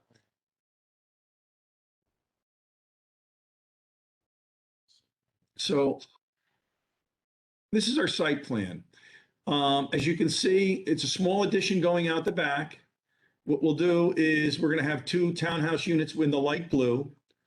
We're going to take the existing building, totally reconfigure it, add parking on the first floor. So the first floor will basically be a drive-in as you move up what's called the north side of the property. Along the left side, you'll be able to pull into a 2-car garage, and then there'll be 2 floors of living space above. We'll also have a home office on the first floor. Believe it or not, it's a weird building because the part of the building's in a flood zone. The part on the south side, believe it or not, which is up in the air, is where you can fit an office that would be outside the flood zone. So we're proposing like pretty much a home office there. So what you'll see is you have these 9 units with 2-car parking, and then we have 14-car visitor parking or parking. Now those are the ones that are in the middle of the driveway. The current, which you can see, Chris, if you can pull the screen down a little bit, that is the proposed parking. The existing parking is all those slanted lines that you see going back all the way almost to the property line. Chris, if you can slide it down. We're getting there, it's coming. If you look at the site plan, the current disturbance goes basically all the way, here we go, the other way. And also what we're doing, first of all, let me explain to you on Reef Road, that'll all be landscaped, a nice walkway, and those parking spaces that are dashed will go away. Currently now you have 4 non-conforming spaces in the front that you almost, a couple of them, you back out onto the sidewalk to get out of the building. I mean, it's almost hazardous. None of that parking should be in the middle of the building, and we're going to soften it up with a nice walkway, patio, and some nice landscaping in the front. So as you go to the back of the building, we'll get there. As you can see, the pavement goes almost all the way to the rear setback. We are going to pull that back, heavily landscape the neighbors who both I've talked, you'll see a signature from Mr. Peterson, who is the most affected, who really likes the application, who's afraid of high density zoning or some type of more commercial use there. And DiTrapano, who is to the right, I spoke to them and they had no issue with this application also. Mr. Meyer, who is to the left, who has his building's about, he has a new home on Smith Street that's about 40 feet high. I stopped at his house and I also left my card and the plans there for him to contact me. I have not heard anything, but Mr. Peterson is the most affected, and when we show you pictures, we'll take you through it. So what we're going to do is create a larger landscaping buffer. The reason for the circle is to let cars, it's a one-way in, one-way out. You'll come in on the north side of the building, exit on the south side of the building like people do now. And then what we had to make the circulation enough to handle a fire truck, which it does. So a fire truck can completely circulate the building. Now, Chris, let's go to the elevations and the floor plans, and then I'll explain to you our hardship and why we think this is warranted and the best use for the site. So these are the floor plan. Well, let's tell you, this is what the building is going to look like now as you look on Reef Road compared to the current, probably one of the uglier buildings in the entire town. And then behind it is a building that has, we'll show you as we get to the pictures, a building that has no windows and all walls. So it's to the north of us, it's Frontier, which doesn't have any people in it, and is also a building that's not very, not anywhere near as attractive as this would be. This is very consistent with what you see along Reef Road and consistent with, more importantly, with the homes and type of homes that are being built along Smith Street in the back. As you can see, Chris, let's go to the front elevation, which I think is important because the commission want to see how we're tidying up the front. So that's going to be our front elevation. If you can see right there, be a nice patio entrance, look like very much a big single family home. We did this very successfully on Uncle Road, where you had a long building, but you put a 333 Uncle Road. We made it look like a large Colonial in the front, which kind of softened the look of a long building. Especially here, where once buildings are put up on the side, you won't see this. So you'll come in and you'll see the garages. That's on the north side. Those are 2-car garages. Go ahead, Chris. Then on the back side, which is now facing that Norwalk Hospital lot, and also the building that faces, so this faces toward the water, you'll have, what you'll see is an offices on the first floor, home offices on the first floor. There'll be terraces on the second floor. And then there'll be the third floor, which is, well, the second floor, which is living. Third floor, which are the bedrooms. And then there'll be like a roof deck and things like amenities up on the roof, which you can see. And that's what gets us our 38 feet, giving some architectural look rather than putting a flat roof up on those buildings. And keep in mind, behind us in the Residence A zone or in the Design Residence District, you can go to basically 40 feet. So this is not something that's out of character, as we'll show you the other buildings on the street. And in fact, the building's probably close to 30. When you see the cooling towers on top of the building, the height's there already, except it's just a really ugly roof. All right, Chris, so let's go to the floor plans. So each unit will have an elevator. As you can see, there's the 2-car garage, which you'll pull in on the ground floor. We've put a home office on the first floor. This is very similar to what you see on Sherman Street. I'll show you those buildings a little bit. Directly behind Quattro Pazzi, due to the variances given by this board, there's a very successful project that's been there for about 12 years that is always fully rented, very attractive, basically 100% residential, very small offices on the first floor with parking, with garages. Then the same thing, kitchen, living room, and a terrace on the second floor. On the, let's call it the first floor. We'll call it ground, first floor. Second floor will have a master bedroom, 2 bedrooms basically, and a den. And then there'll be storage, and the elevator can go to the attic where you can access a roof deck and put storage up there. Let's continue, Chris. Let's go to the pictures, give the commission a feel for what's going on in the neighborhood. You probably all know this building. I don't think it's going to win any architectural awards or has ever won any architectural awards. It's a flat building. That's that parking we talk about. A couple of those spaces are on the town property. It is a hazard getting in and out of there. That whole front area will be landscaped. You'll have that nice attractive elevation that we showed you. Next, Chris. You can see the vacant lot. Now that's the vacant lot to the south of us that was owned by Norwalk Hospital. If you look across that, we're looking at maybe one of the ugliest office buildings right there that does not even have a window on the entire wall.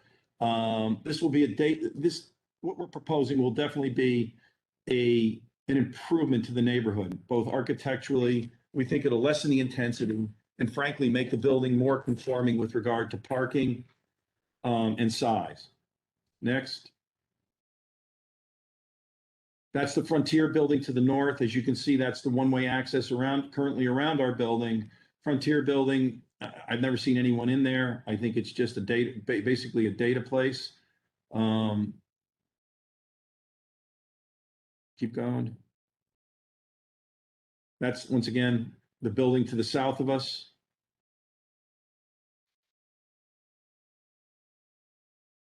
That's that building to the south of us. And then what's important, in the NDD district, there's these apartment buildings. There's basically, I think, is it 16 or 18 apartments?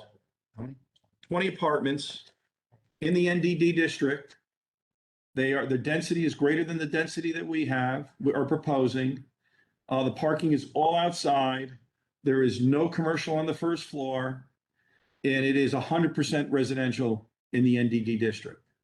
We're looking for the 100% residential, similar to this. However, we believe the architecture of the building, the garages, the enclosed garages, which you think will be very helpful, and the parking in the rear will make for a very attractive trip down Reef Road versus what currently exists.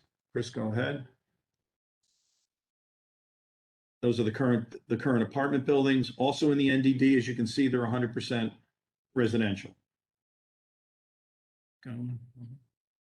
That's the current side of our building.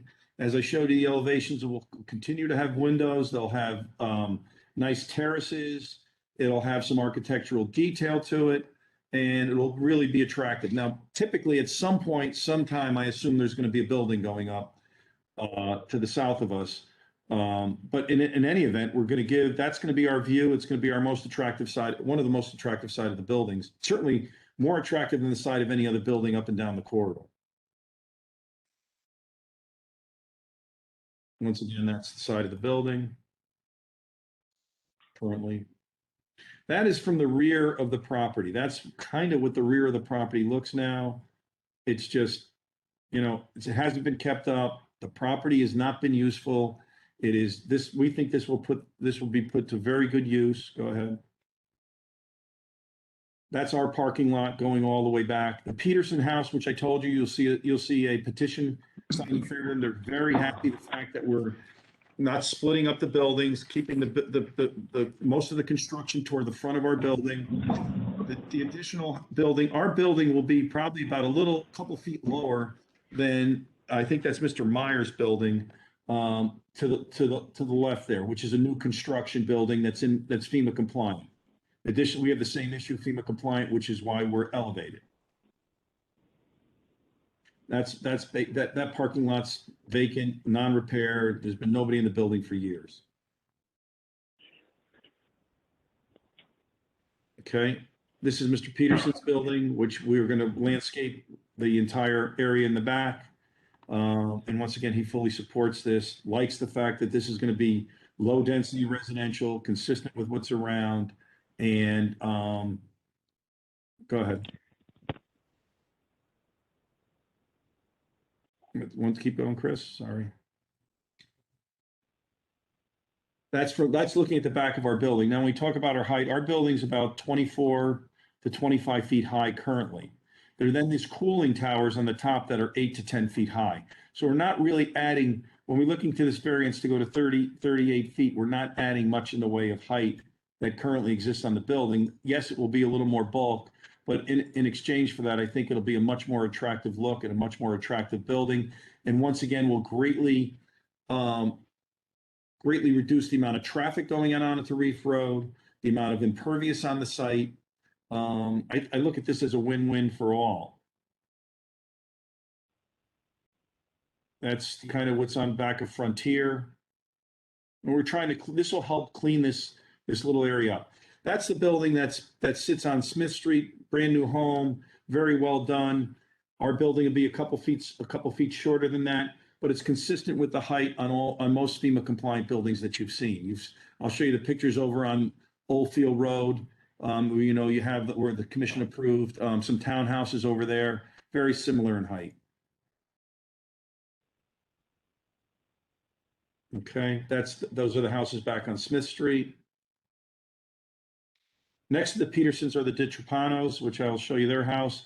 And I spent some time with them, took them through the plans. They had no issues with the plan. Once again, happy to see that it's not a high density project going in their backyard. Go ahead. You can see the cooling tower up there in the back. This is the view from the Petersons' backyard.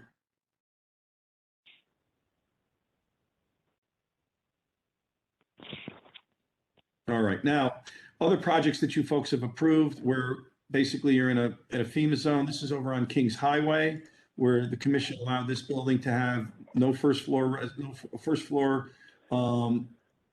floor commercial, and the building's 100% residential. And this has been a very successful project over on Kings Highway. Made a very nice look for the site. Have had no complaints. Adequate parking. The parking's inside the building. It's been an excellent use of the site. It's very similar to the project we're proposing. This is a project on Sherman Street. The commission also passed this. Mostly parking, and then a very small, I came before the commission maybe 12 years ago on this. This is, once again, in a design district, which would require 50% commercial and no commercial and no residential on the first floor. There are small offices on the first floor, which are basically used as home offices, and then the 2-car garages. This is a very successful project. It's a project that really Got to remember, in an NDD, in a downtown center district or a design commercial district, you can build a building that's 150% the square footage can be 150% of the lot size. This is what's great about these buildings is being able to take advantage of these first floors to use for parking, especially in a flood zone. It really trumps the requirement of having more commercial on the commercial on the first floor.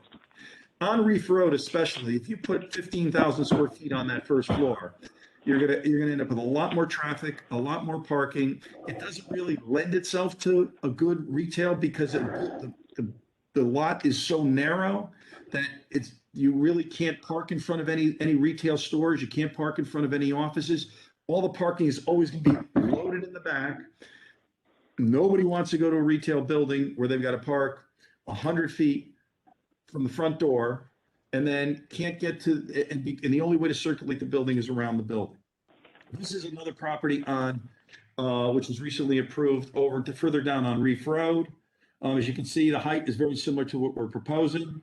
Typically, parking on the first floor, 2 levels of, basically a level of living, a level of basically sleeping, and a 3rd level for storage and roof deck, things like that. Let's keep going, Chris. As you can see, that's right down on Reef Road, very similar in height. And then this is, like I said, the apartments on the corner of, I think, Reef Road and Millard Street. So, did I lose something here?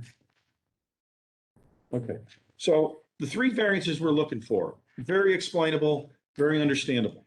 We did look at going into a design residence district, which would allow us to go 40 feet. The problem is and this is what's unique about this property. The property's I think it's 8.85 of an acre.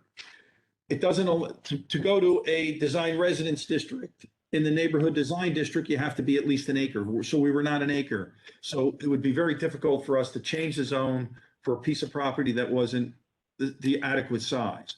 However, density, in a design residence district, we would still get 9 units per acre. And the height would have been 40 feet. However, we don't meet the acreage requirement, so we would have been back before you to get a variance, but then to get a variance to get a change of zone. So it'd be very difficult to get the variance for the changes, to get a change of zone for the property doesn't comply with basically the gross size standard. As you can see, being in the flood zone affects these properties as far as being marketable for first floor retail or commercial. In this instance, we believe putting the parking down there, putting a home office down there, we're meeting the spirit of the regulation by keeping most of our living space on the second and on the, let's call it from the ground floor, but up to the first and second floor. We believe that would certainly be appropriate. And at 50%, as the building that can go there in this district, we can basically put 27,000 square feet of coverage on this building, on this property. And what we're doing is our coverage in this instance could be, I think, almost 75% of the lot we can cover with building. The buildings that we're proposing, by getting a little more height and by keeping them together, our coverage is only at 38%. So we're basically at half of what our coverage would be. So we keep a good buffer from the residential area. We make it a very attractive use. The density is low, 9 units per acre, which we would have been entitled basically 9 units on 0.8 of an acre. If we were an acre, we'd be entitled to 10 units. All makes sense. And it's just the unique aspect of this building that it's 100 feet wide by 375 feet deep, that it makes the building is impossible to work for retail or office. It doesn't have enough parking to comply with retail or office. We believe we can still make use of the building by, as I said, reworking the entire building and then adding that addition on the back for the two additional units. The 14,000 square feet is what, like I said, what I want to make important is this they're not limited to 14,000 square feet on this site. Your neighborhood design district says you can have 14,000 square feet per building on a site. So that meant we could go 14,000 feet put a break in the building of a foot or two or a couple feet, another 14,000 square feet, and break up the building that way. And all that does is it pushes it further back up against the residential, which no one on Smith Street prefers. Lastly, the height going from 30 to 38 feet. We basically have close to that there with the cooling towers and everything else there.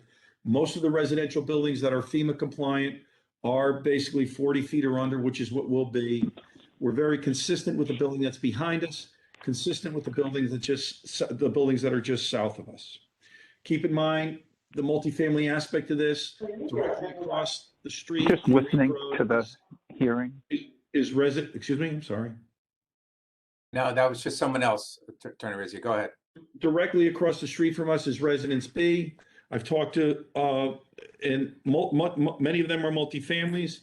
I've talked to the residents at, I'll give you their address, at 288 and 296 Reef Road, Mr. Karageorge, and he has no problem with the application, thinks it's very tastefully done. And Evan Poster signed a petition. He's at 316 Reef Road. So basically people across the street, we're making the building prettier. We're reducing the intensity of the use on the site. We're lowering the amount of traffic up and down Reef Road. And we're basically taking parking that's just sitting there like an ugly parking lot and putting 80% of our parking within the building.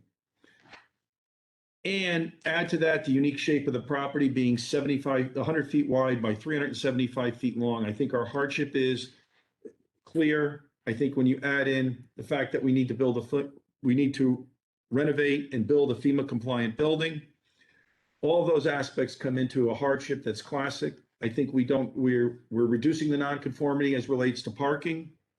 We're making it conforming. We are consistent with the neighborhood, and I don't feel that it's also consistent with your master plan, and it has no negative effect on any neighboring properties.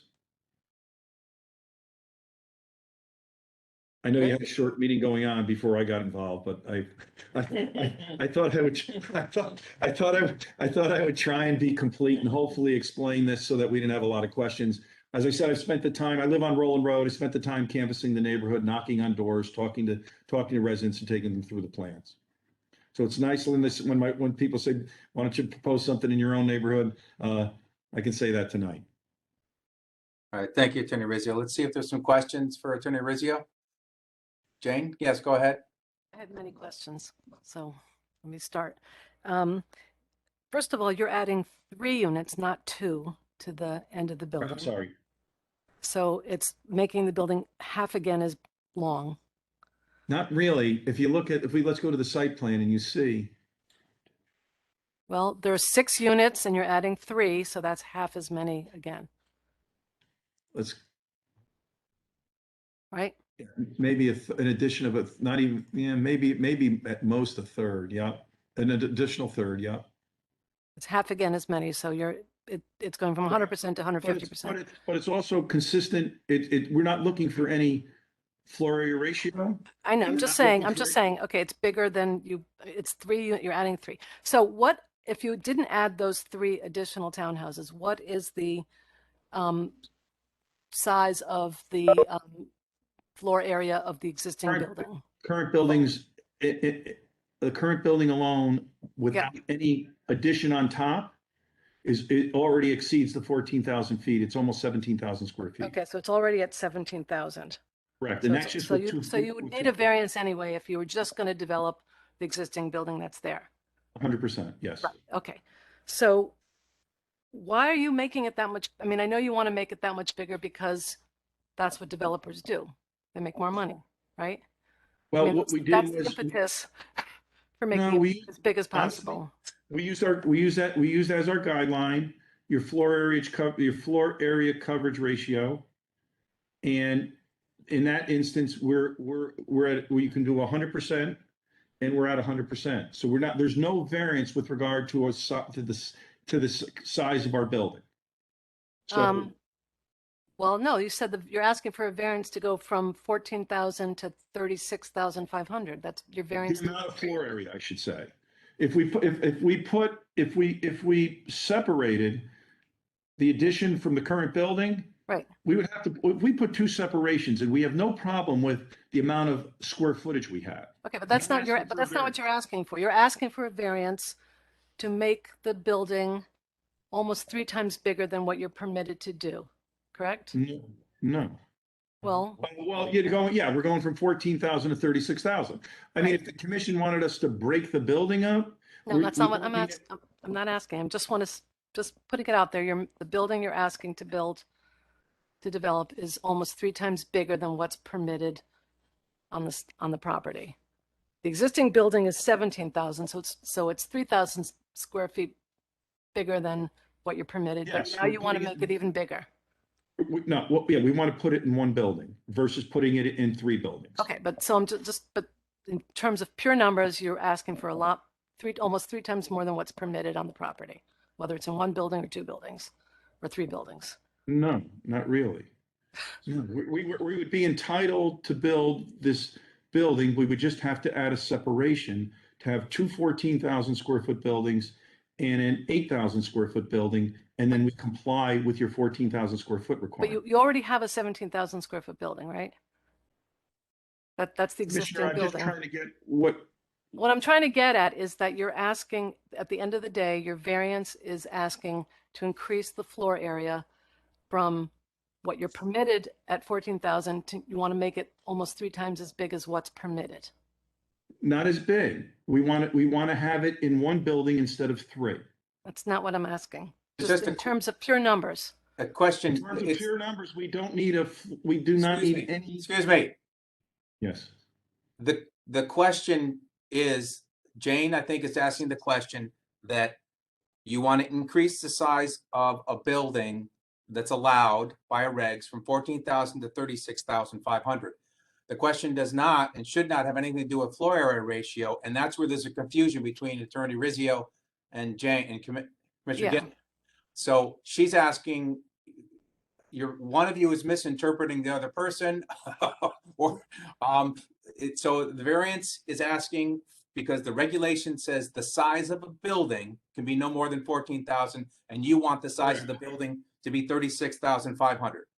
Correct. Correct. Okay, And so but it's not floor area ratio. no, Correct. it's just We're not the floor area. we can put the same amount of building on the site without a variance. The confusion was Jane she said square footage and mentioned and said floor area just once, and that's where it tripped you up, Attorney Rizzio. So thank you. I think you're both.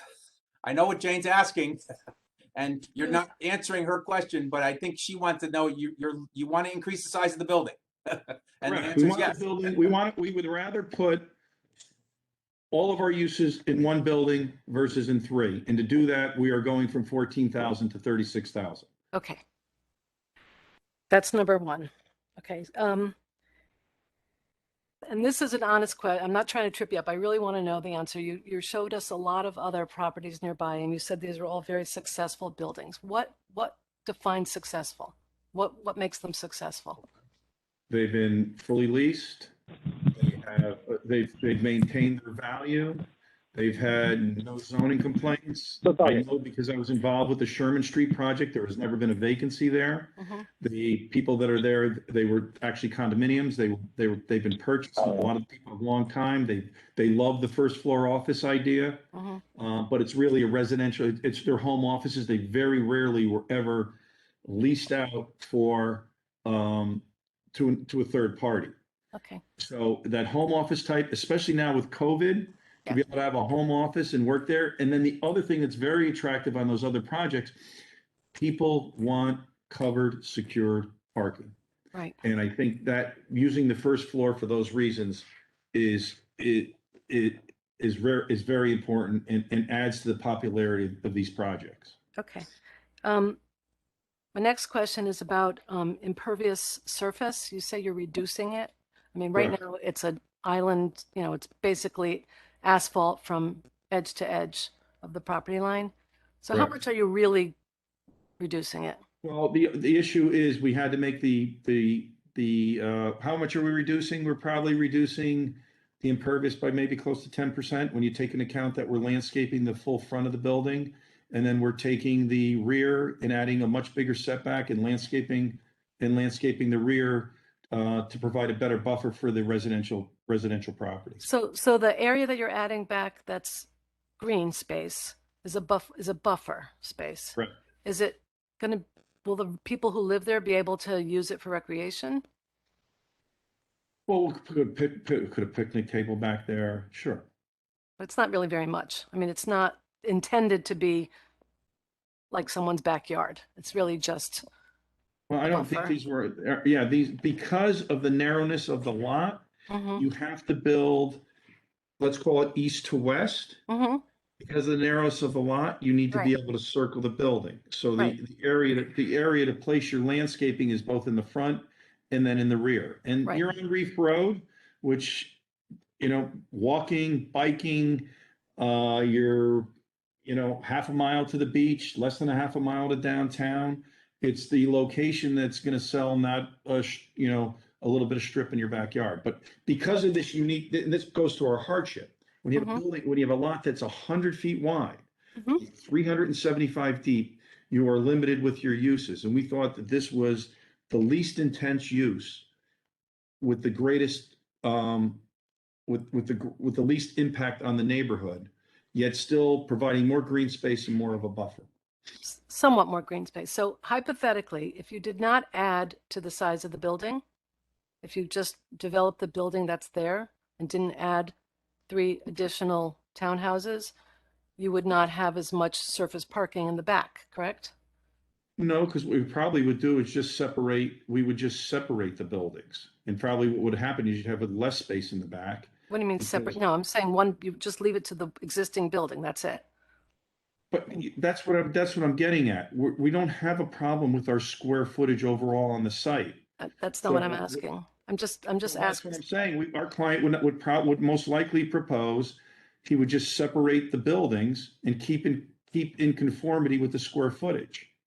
If you just hear me out, if you did not add any additional building, you just worked with the building that you have and had 6 units there and had the same proportion of parking in the back proportion, so fewer spaces, that would net you more green space.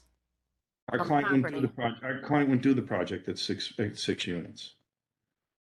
And what he would do is probably separate the buildings. We thought it would be better to get as big a buffer as we could using conforming square footage to attach the buildings, hence the request for the variance. The size of the building, the amount of square footage that we're proposing on site is not non-conforming. It's just the fact that the buildings remain attached. If the new building were 4 feet apart, 4 feet from the existing building, we do not need a variance for that square footage. Okay, but you are asking for a variance for the size of the building that you're proposing. That's Correct. your We variance number 3. We believe, given the fact that by combining the building, we create a larger buffer, that it warrants the variance. Then would happen if, look, we could put the under the current regulations, if you wanted to, you could put the building from a rear property line, you could be 30 feet. We're 100 feet. But that's not what this is. So what I'm getting at, I know we're talking in circles a bit, but what I'm getting at is that the town plan of conservation and development encourages developments to have more green space. I mean, I can read you the line, and usually we go right to the hardship aspect, but that first portion that we have to abide by, we usually just, pass through that. But I can read you where on that it says that to encourage, let me finish, conservation and provide recreation space. Not only that, it's the right thing to do. I'm just suggesting that this property, it's going to be overbuilt, and we're going to end up with a heat island, and there's not enough green space. I think I would be honest with you, if you wanted to talk about honest and straightforward. This is probably the least intense project you would see on the site, and our client is willing to would like to do a high-end residential project with elevators that works. So yeah. we are adding green space. We're increasing the look of the building. Yeah. And frankly, we have a density that's consistent with the size of the lot. Mm-hmm. And by keeping the buildings attached, we have the ability to create a bigger buffer from the residential zone. So I don't think you'll ever see less than 9 units on this site. I think we tried to keep in conformance with the square footage and then come up with a design that worked for the entire neighborhood. Witness the support we've received from the neighboring properties that I've talked to. So, I mean, this is these properties that are very you've seen them pop up in town, you've seen them at the train station, you've seen them at St. Thomas, Right. these acre properties that are kind of infill properties. This is a rare opportunity Right. to get a less dense project than would most likely be proposed. I've worked very hard with my client to limit the amount of variances, to make it non-conforming, to give a really attractive look from the front, to make sure we talk to the neighbors, to give them the proper buffering, and the neighbors could have some say versus, whatever happens on the site. We're getting rid of a non-conforming commercial use that has been vacant and an eyesore for years. We're lifting up and adding landscaping. We're creating a very attractive Reef Road addition to the corridor. A lot of it, most of it, driven by the unique shape of the lot. That if this were a nice square lot, we'd be having a much different discussion. The commission would like us to remove a few of the visitor spots. We can do that to create a larger buffer in the back. I would have we currently have 14 spots. If the commission would want us to reduce it to, 10 spots, we could do that. And then that would create more of a green space in the rear. We certainly would be willing to consider something like that. May I ask, this is just a question. So would you consider more green space to be an amenity for the people who live there to have? I can be honest with you. Place I've to dealt go? with, I've been involved with a lot of projects now in town. We recently did a big project up on Uncle Road with the help of this commission. Right. The amenity, there's a lot difference to being a suburban outside of downtown, outside amenity. The outside amenities that are provided in living in downtown Fairfield are walk to town, walk to the beach, walk to restaurants. The proper project on Sherman Street, which has never had a vacancy, doesn't have absolutely no green space, and people absolutely love it. The project over on Kings Highway, same thing. Project on Uncle Road. Your amenity is this great downtown that we built in town. And I think people want to have comfortable living quarters inside with secure parking that's covered so they don't have to deal with the elements, and then be able to walk to all these amenities that a great town like Fairfield has downtown. If we were, this is not looking to attract young children. It's an adult, it's going to be an adult community. As you can see, it's 2 bedrooms with an elevator. If you were up off Black Rock Turnpike,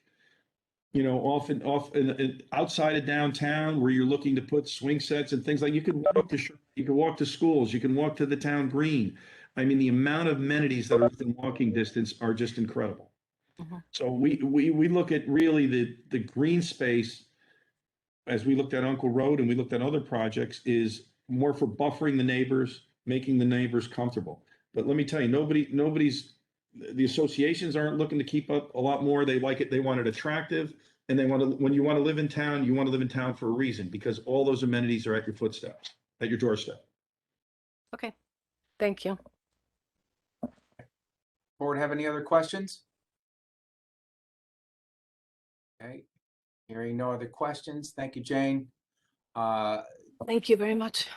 Let's see if there's anyone that has any comments on 321 Reef Road. Anyone has comment, whether you're in favor or against, please give me your name and tell me whether you're in favor or against it, and I'll take it in a proper order. Okay, hearing no comments one way or the other. I'm going to close the hearing on 321. Chairman, one last thing. I just want to make sure I did submit a petition that it got into the record. I think we said to Matt, the Petersons and the Posters, and then I also represented the people that I talked. I just want to make sure the commission understood that, it wasn't just me referencing that those petitions got to you. We have the petitions, yes. Thank you very much. Sorry, Chairman, I didn't mean to interrupt.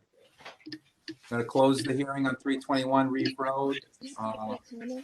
Thank you, Attorney Rizio. Are you taking comments? All right, number 11, if you're not on mute and it's not your turn, please press mute. Number Mr. Chairman, 11, I'm not sure if it was on this matter, but I heard someone in the background asking if we were taking comments. Yes, I'm looking to make a comment on that last one you just closed.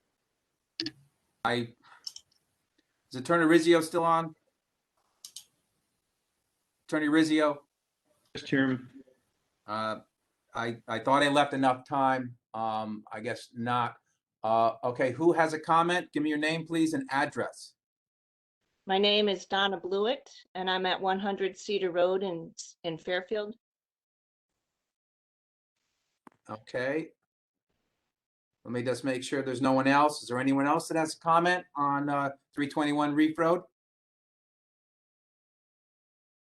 All right, Ms. Blewett, go ahead. Thank you for taking my comment. I have to agree a lot with Jane, what she was saying or trying to imply, and I don't understand why there has to be an additional 50% on the property and why the developer would give up the property just for, additional units on the property, because we can take each individual site that Attorney Rizio has been talking about and they look at them individually. But when you have been a longtime resident of Fairfield, as I have, and you put all of these different projects together, you're increasing the load on the entire town of Fairfield with regard to traffic, pedestrian. It's almost impossible to drive around town anymore and not meet up with waiting significantly at every intersection, no matter what part of town you're from.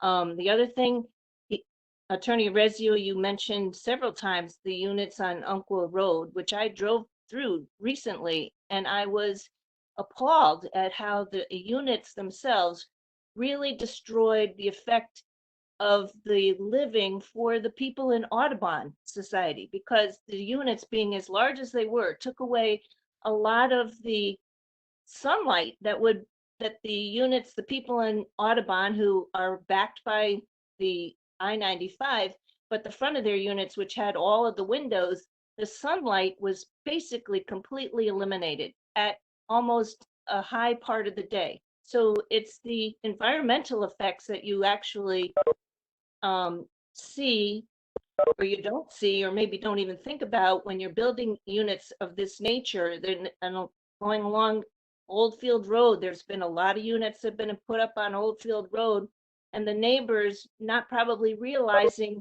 as the units, before the units were being built and they were perfectly fine with it, once the unit is up, now their sunlight and their entire environment for their backyard, their front yard, their entire house has been altered because of the size of the units and the height of the units. Primarily, though, it's no fun to go down to the center of the town of Fairfield anymore. If you have to drive anywhere, you have to put in an additional 15 minutes of time just to get from here to there, to go from one place to the next. And you're just adding more and more units along the way in the center of town, where, yes, of course, it is a wonderful town with great amenities of a beautiful downtown, and you have golf courses, and you have universities, and you have the beach area. But when is this ever going to stop? I mean, we continually add a greater load of residents into areas that 60 years ago, 50 years ago, 30, 20 years ago, were not there. And it's making the lifestyle of people who have been long-term residents a lot more difficult. So why can't they settle for making 6 units, and they'd give up on the entire development because of the additional 3 units that they're not going to be allowed to be putting in? So I have to agree with Jane on this matter, or what she was trying to get to, the point that we have to start putting additional buffering and more green space, and we don't necessarily need this additional load. Talk about climate change, we're adding more cars and people and traveling and distance. And if you haven't been a resident for more than 10 years, or that the traffic in this town has increased exponentially. Okay, thank you, Ms. Blewett. You're welcome. Thank you. Attorney Rizzio, do you wish to comment on the opposition? Very much so, because I think Ms. Blewett is not as familiar with what's gone on and the work that's been put in to come forward with a project of this nature. First of all, with regard to, she talked about Uncle Road. Considerable amount of time Attorney Rizzio, let's just focus on this application. Well, it's We're very not simple. talking about hold it. We're not talking about Uncle Road. We're not talking about Oldfield Road. We're talking about 321 Reef Road. So please. Sure. No problem, let's Chairman. address this one. Chairman, as in other applications, we spent the time working with the neighbors, talking to the neighbors. We made sure that there were not an issue. One of the issues was keeping the square footage that's permitted out as far away from the residential zone that is possible. We are not, as I said, we are not looking for more square footage than we would be entitled to under the regulations. What we're merely looking to do is attach the buildings so that the buildings do not push back further against the residential neighborhood. With regard to traffic, the building currently, if it were leased or was rebuilt, could be, like I said, over 27,000 square feet. At 27,000 square feet, you need 100 parking spaces. If you had a medical office building there, the amount of traffic that would be created, or if this building ever got filled by someone, other than maybe a self-storage facility, there's no other project that would create less traffic on Reef Road, less of a load on Reef Road than these 9 units. With regard to environmental impact, by pushing the buildings closer to the street versus 30 feet from the property line, which we could do. We are not affecting any of the sunlight, the shadowing of any of the neighboring residential properties, which this commission and all the commissions of the Plan of Conservation Development so strongly protect any impact on the residential neighborhoods. I don't think her comments are appropriate.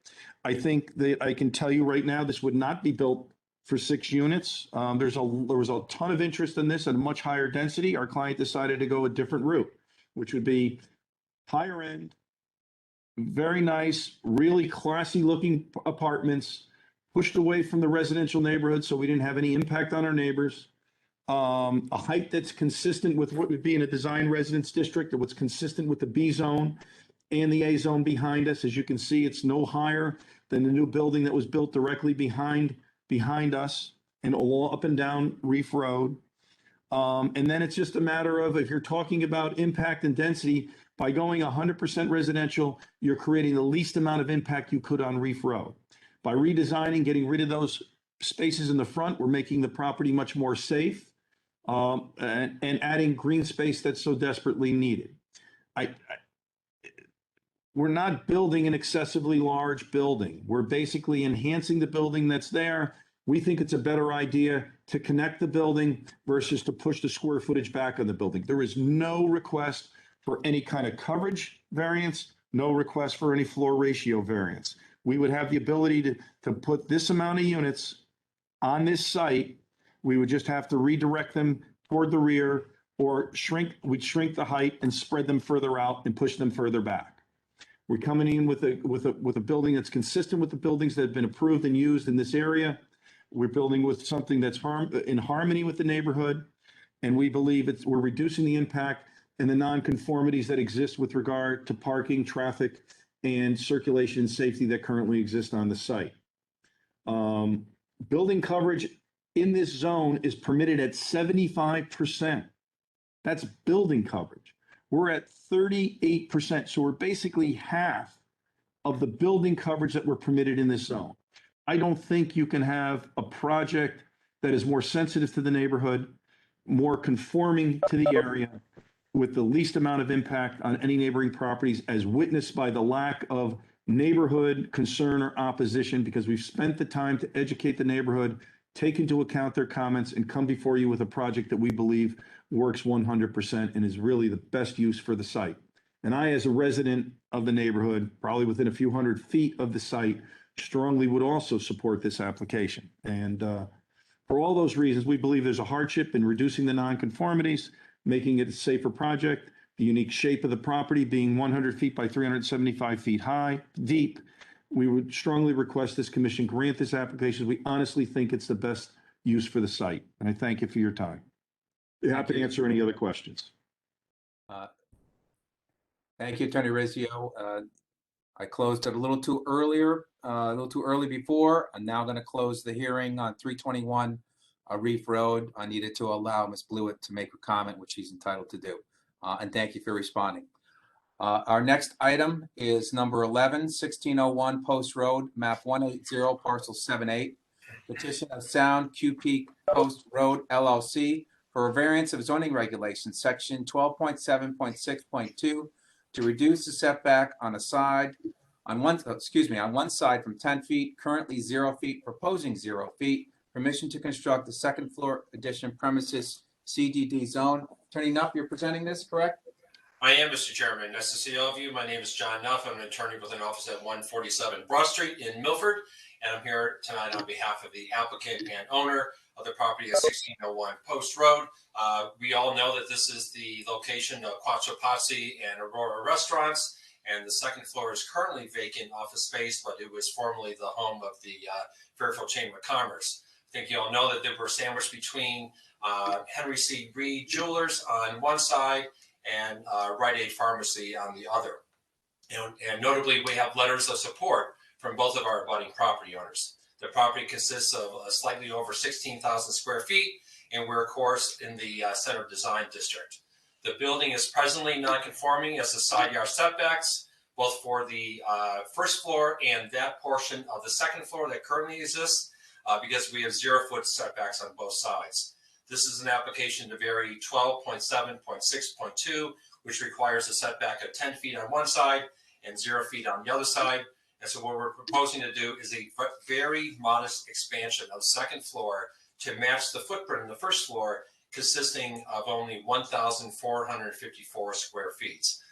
That expansion would be toward the rear, and we would convert the entirety of the second floor space to luxury apartments. In addition to adding that approximately 1,400 square feet, my client will also take the opportunity to enhance the exterior of the building while respecting its historic charm. If I could share the screen, Mr. Chairman, I can bring you through the our slides and the plans fairly quickly. Yes, of course. We've lost the sun during the course of the hearing, but I think we can get through this very quickly. So give me one sec.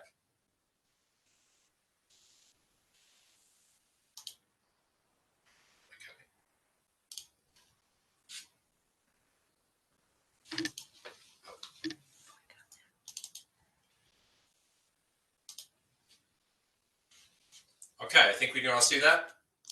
Yes. Okay, so this is obviously a view from the Rite Aid property next door, and this is really maybe the best picture, because essentially all we're doing is you can see that there was the back half of the building does not have a second floor on it, and we're essentially just filling in that back half.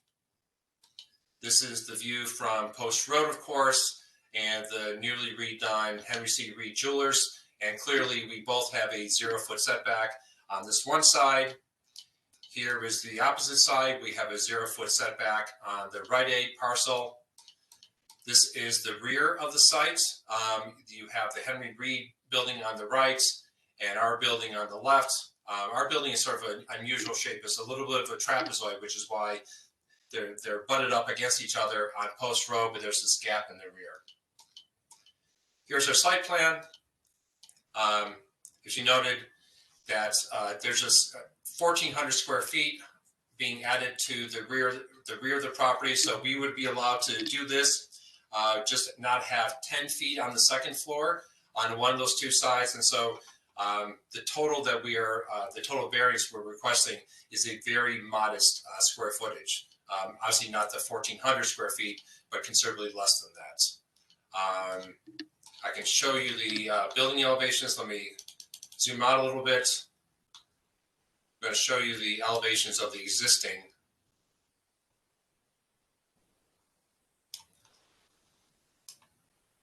So there you see essentially the cutout on the second floor. And what we're proposing is just to fill in that gap on the second floor, and then convert the entirety of the second floor to 3 2-bedroom luxury apartments. Our hardship is the fact that the lot is exceptionally narrow and small, only 16,000 square feet. Currently, the existing building has 0-foot setbacks on both sides for both the first floor and that portion of the second floor that exists. Our budding parcel, obviously next door, the Henry Reed building, they also have a 0-foot setback. Our budding parcel on the other side, the Rite Aid parcel, directly adjacent to this portion of the building, is merely a parking lot, so there'd be absolutely no impact on either property owner, as witnessed by their letters of support. Any expansion of any kind, any vertical expansion would require a side yard setback variance. So Mark Andre is here with us. He is our architect. He may want to say a few words with regard to the architecture. Jimmy Zumo is our surveyor. I don't think we need to rely upon him, but I think Mark may want to say a few words just in terms of the overall enhancements to the building, because listen, we all know in Fairfield that this is a really charming historic building. It's not, it's not actually in a historic district, but I think we all regard it with a degree of affection. But Andre is proposing some really nice enhancements to this building to bring it into the 21st century. Andre? Hi, everyone. And can you guys hear me? We can, Andre. Yes, we Okay, can, Mr. great. Andre. All right. Thanks, John. Thanks, everyone. Essentially, what we're trying to do here is a very significant improvement to the building, but while keeping essentially taking a lot of the architectural elements from the old building and then improve them and carry that throughout.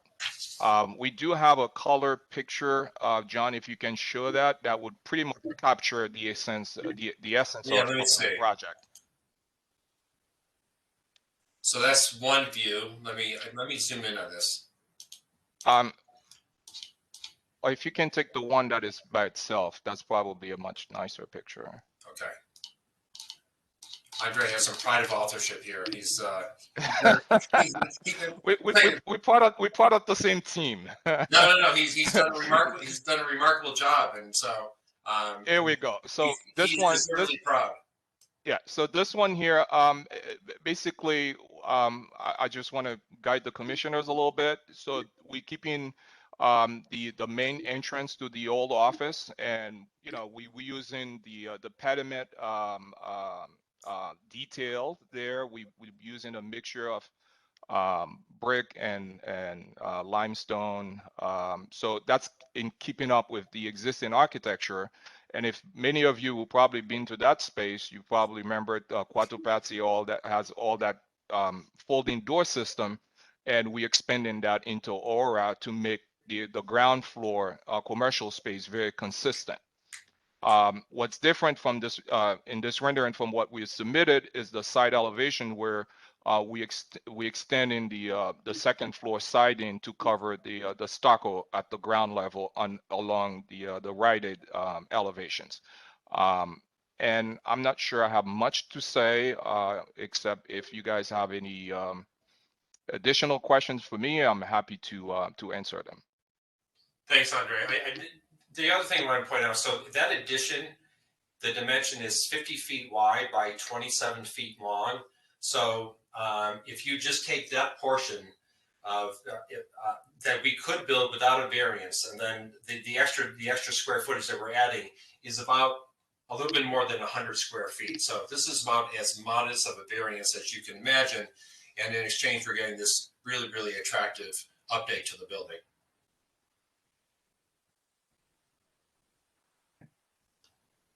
All right, Attorney Nuff, are you going complete? I didn't want to cut you off. No, we're good. We're good. All right. Happy to Let me answer any questions. Let me And see I if can, there's I some, can leave this up if that would be helpful. let me see if there's some questions. It's easier if you take it down so I can see who's Sure. asking. Well, yep, got who wants to ask a question. If they needed to go up, then they can. Anyone who has a question can ask. Happy to. The board have any questions for Mr. Andre or Attorney Nuff? Yes, Brian. You're on mute, Brian. My question is mostly about the rooftop and its proposed use. Would that be used by the residents or would that be used by the restaurants below? And would that have any effect on parking requirements or anything else? No, only the residents, no impact on parking. As you know, one of the interesting things is that currently there's 2,000 square feet of office there, which requires 8 parking spaces. The 3 residential units only require 6. So we're actually improving the parking requirement. Okay. And there's Jane. You moved, Jane. Jane, you have a question? I've answered my own question. Thank you. Good. No question. All right. Someone had a fire truck. Any other questions from the board? Okay. Let me see if there's anyone that wishes to speak to this application, 1601 Post Road. Whether you are in favor or against the application, please give me your name and tell me whether you're in favor or against, and I'll take it in the proper order.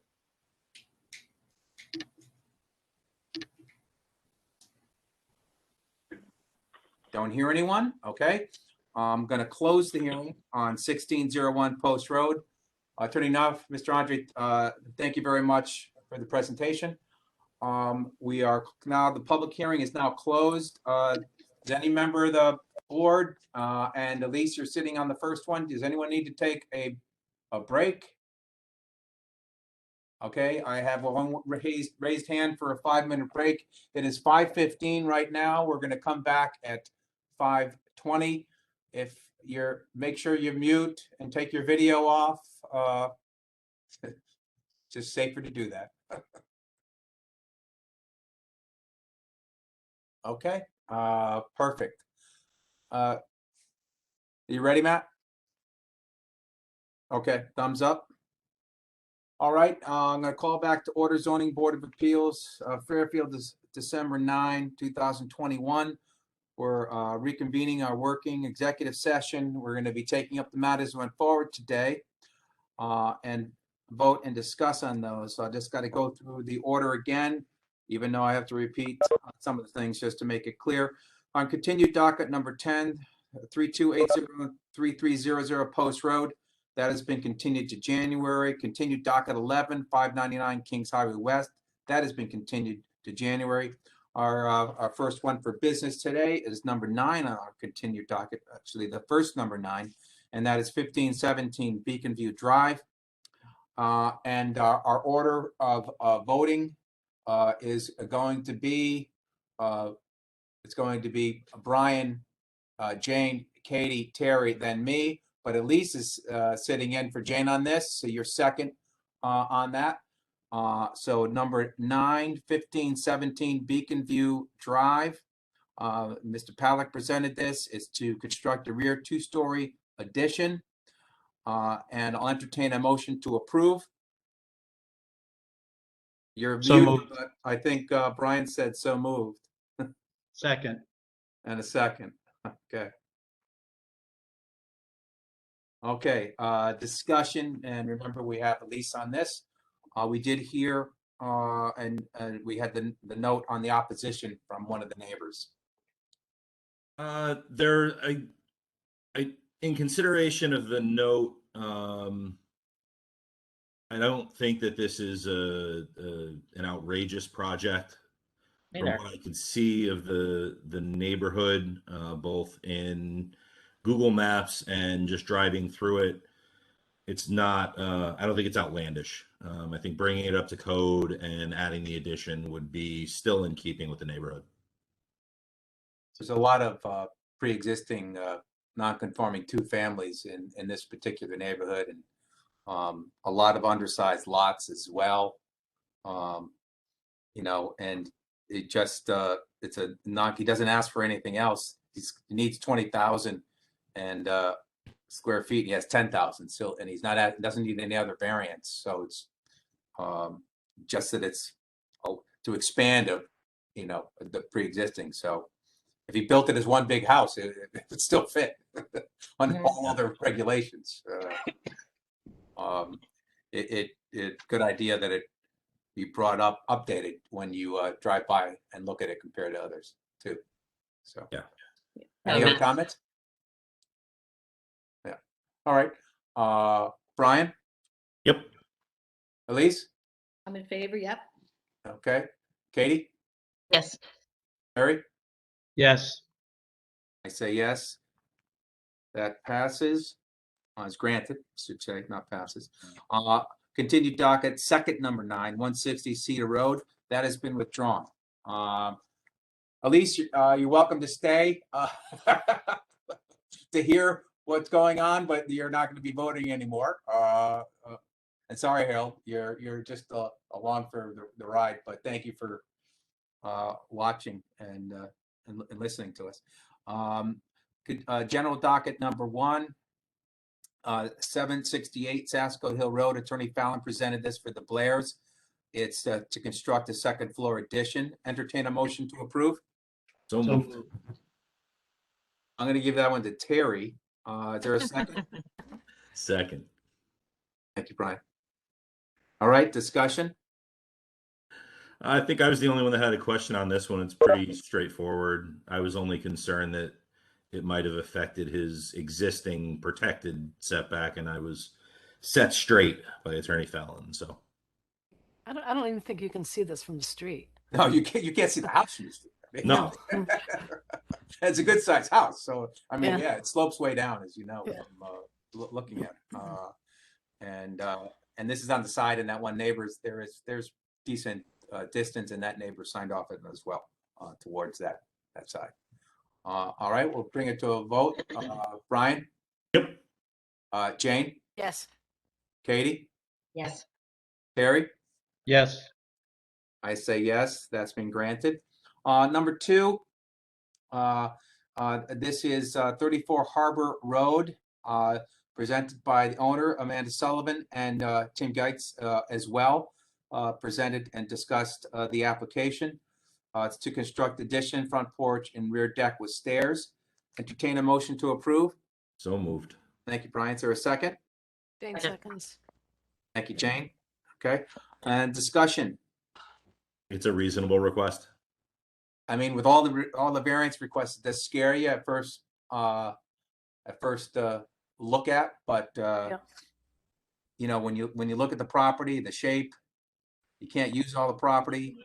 Right. The scale of the addition is pretty good, pretty great compared to the house. She likes it. Yeah. What? Neighbors all support it, so as well. Yeah. All right. Brian?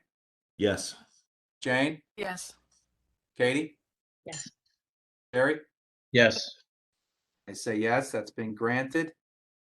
Number 3, 20 Colonial Drive, petition the Walkers. Joseph Walker presented the application, and this is to construct a second-story addition. Entertain a motion to approve. So moved. Thank you, Brian. Is there a second? Second. Thank you, Terry. All right, discussion. It's a reasonable request, and it actually improves a couple of problems, doesn't it? Yes. It reduces the nonconformity. Yep. And you have corner lot, but a decent sized lot, but it's a corner lot, and part of that 1% is an elevated platform as well. So, yep. Brian? Yes. Jane? Yes. Katie? Yes. Terry? Yes. I say yes, that's granted. Number 4, 3530 Post Road, Southport Crossing. Ms. Rancietta Vialli and Attorney Patrick presented the application in tag team format. and this is to construct 3 new cellular antennas. They need distance from the edge of the roof setback and height setback for these antennas. Entertain a motion to approve. So moved. Thank you, Jane. Is there a second? Second. Thank you, Katie. If anyone didn't know, Brian had his hand on his mouth, so he couldn't move.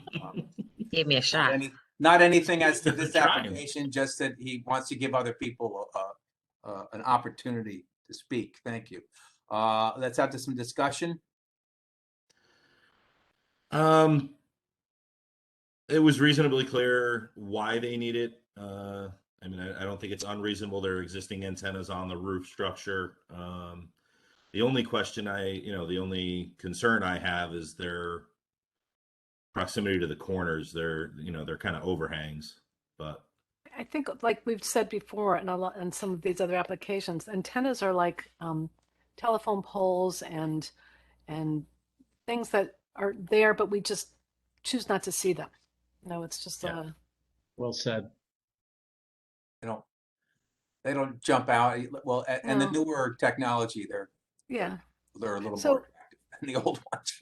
I mean, this is a question, Mr. Chairman. Right now, we consider these as structures, right? These antennas, because there's no specific section in the zoning regs for technology.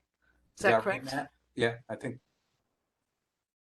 Is that It's correct? not so much technology as it is the height, and yeah, it's a structure. Otherwise, they would, if it wasn't a structure, it wouldn't need a permit. Right. So I mean, hopefully soon the zoning regulations will be updated. Is there going to be something that addresses things like this technology?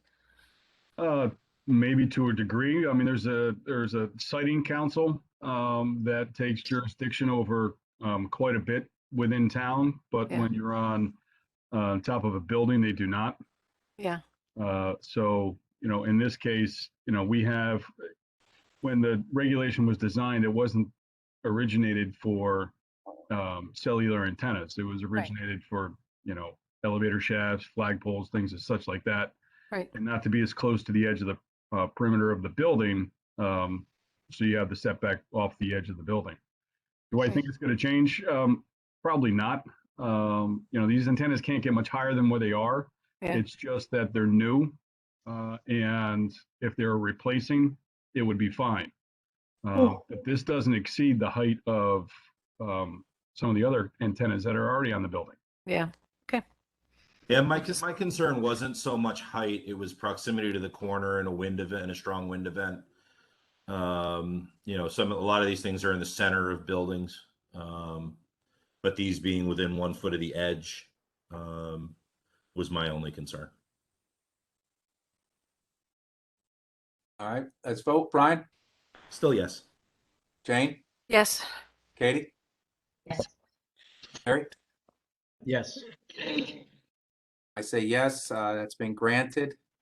Number 5, 193 South Benson Road, petition of the West. Eric West presented the application.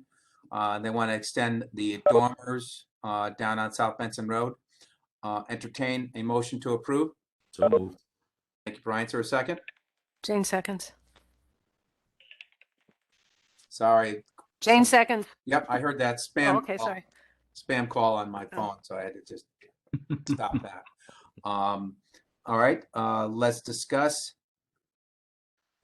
It's a reasonable request. It's again, it's reducing the non-conformancy. And they're still well under the other coverages, all right, Brian? Yes. Jane? Yes. Katie? Yes. Terry? Yes. I say yes, that's been granted. Number 6, 363 Pequot Avenue, petition of BRG Southport LLC. And Mr. Hull presented the application. He's the architect on that project. Entertain a motion to approve. It's to convert office space to retail and relocate residential use to second floor. Motion So to moved. So Thanks, moved. Jane. Is there a second? Second. Thank you, Katie. All right. And we heard opposition, two different. We had the letter from the association, and we heard from the gentleman for the building across, and who actually owns the parking for his building right next door to this, the applicant's address. So let's have a discussion. Well, I have a question, Kevin. Yeah. But my understanding, they're basically asking for the first floor to become all retail and get rid of the residential portion of the first floor. Is that correct? Mm-hmm. Yeah. And to And do that, when they it do that, makes that's in the requirement of them having the extra 7 parking spots. yeah, for the use and calculating all the parking spots between the residential and the retail based upon the square footage, they need a total of 9. They have 2 striped parking. The way that parking is situated, you saw the map, and if you've driven by it, and yeah, Mr. Hall was correct. They usually park, 5 or 6 cars in that, because it's like a double wide driveway. But there's only 2 line spaces, even though there is room for more parking. Right. But even if you filled that, they still need another 2 or 3 parking spaces. He made the point that it's a luxury jeweler and they won't have a lot of tenants, but this variance, if it's granted, stays with the building. So the next tenant could be something very popular where there's a lot of parking and people coming and going, and that's really going to affect the street parking for those extra 7 spots that they're going to take up during the day outside.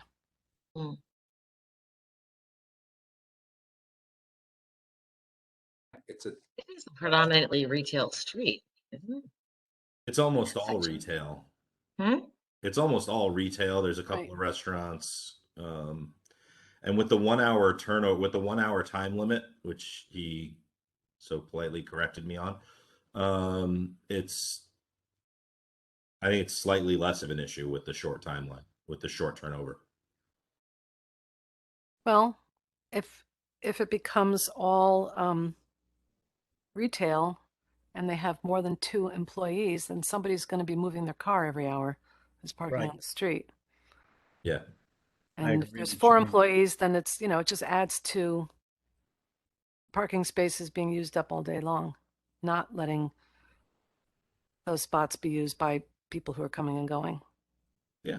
The proportion, if it was like, if you had 7 and needed 2, I think that would be a different discussion, but it has 2 and needs 7. That's kind of a big deal.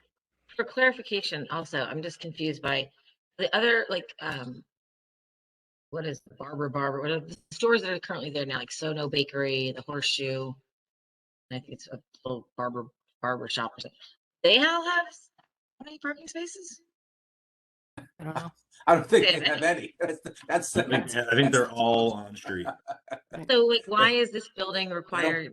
Because they're changing the use. Because they're changing the use. So we have to weigh in on it. I mean, the Horseshoe, they probably park in the guy who opposed in their parking lot because it's at night, and the workers and employees are not parking there at that point. And you're parking on the street, yeah, I've been to the Horseshoe once or twice. And I wasn't limited to an hour, but that's at night. So during the day, there was an hour. Yes. I mean, I think that's the issue here, is whether we think we could afford it. It can not be too much of an interference to the rest of the area for this, rest of the people in that area, the other shop owners and landowners, because when we consider certain parking variances downtown, we know that they're, depending on time, there's lots of open space. So the question is, do we think that there's enough open space to accommodate this? I mean, there's big signs on that parking for, private parking. I think it had, I can't remember, but I think it has some times where it is open. But So- and there is no public parking lot. All parking is street parking. Street parking. Correct, Jane. What? You're correct. There's no public. Right, right. It's not like downtown Fairfield has. We have the railroad lots. station and then Yeah. the one over at the Right, green. Yeah, right. This is a village with just limited spots. true. What do we think? What was the hardship for this one? Good question. Yeah. We Um, actually- I'll look it up. God, I can't read his handwriting. Do you have that one, Tara? I'm reading it on the printed version, and I still don't necessarily understand it.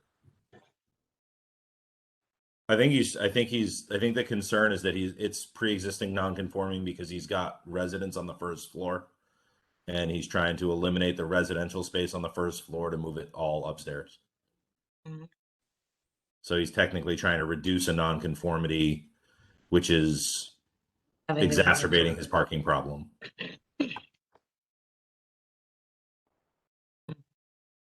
All right, well. Bring it to a vote. Brian, Yeah. Jane, I say no. Katie, Say yes.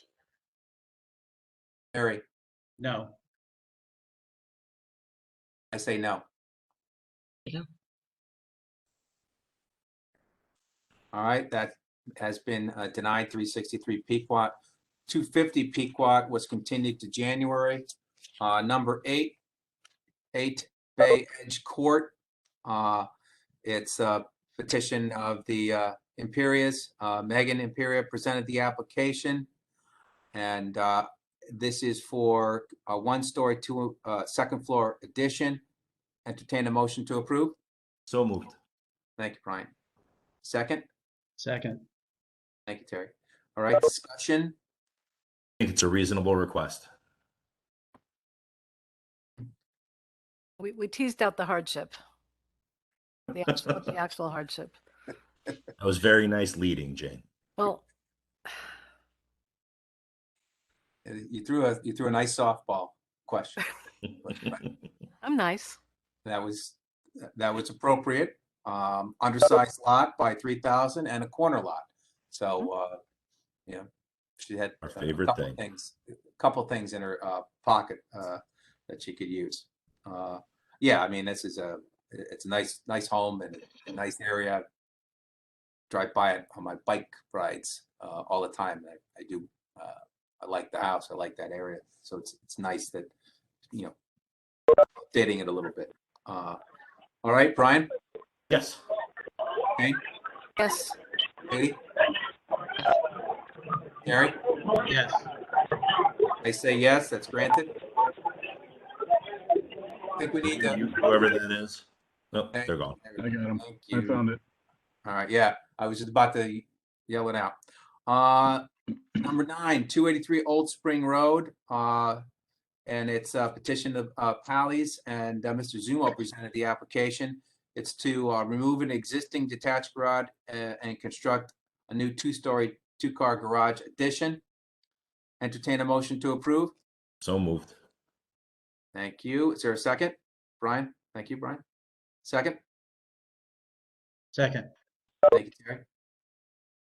Okay, discussion?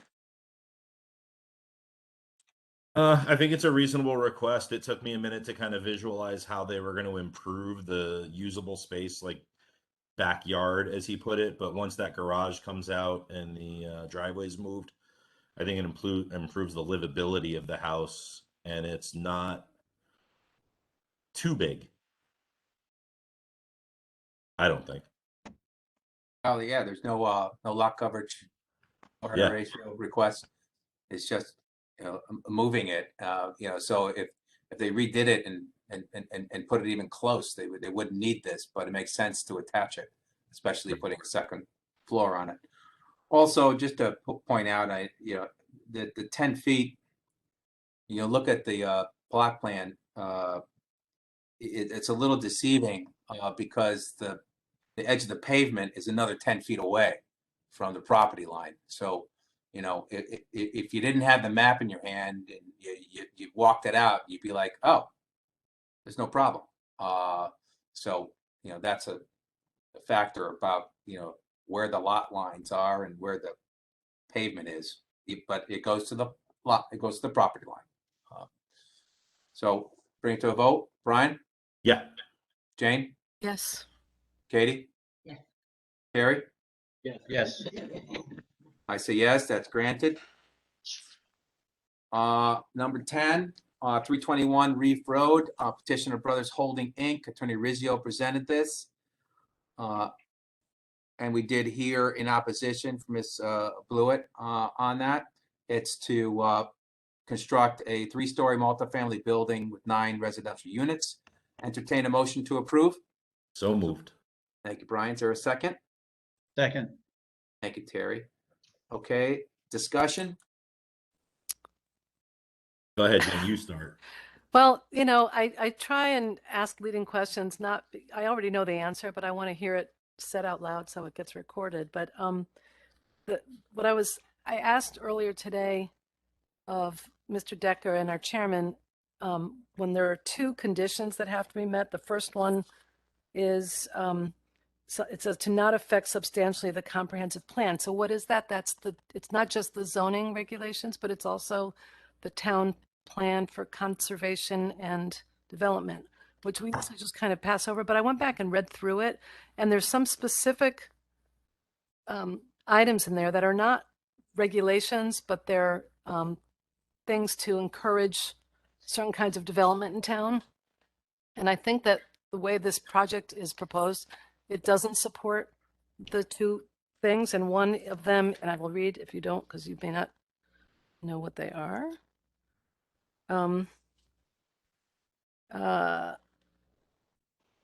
Sorry.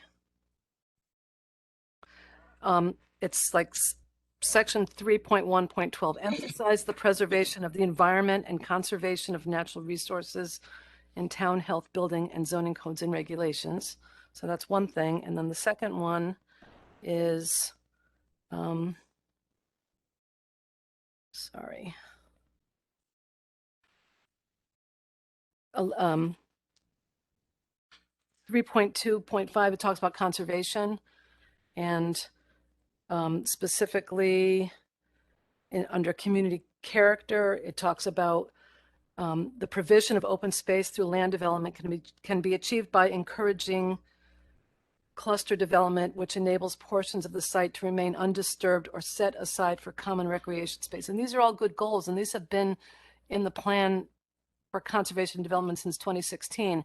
And hopefully this is going to also be amended and updated, because we had hearings or workshops in early 2020. I don't know if any of you knew about these, but they're summarized also in a document that you can find on the town website.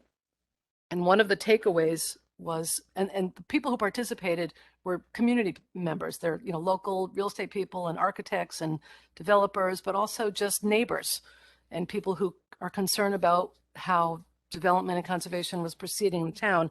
And one of the big takeaways was and this is like its own line item, was to limit the percentage of paved areas on residential properties. And that, I think, is something that we should strive for, because otherwise we're creating things called heat islands. I don't know if that's a term that's familiar to you, where, you know, if you have rooftop and asphalt from property line to property line, you're creating these heat islands, which have a real detrimental effect on microclimates, on the environment, on runoff. You can end up like Houston with like no green space.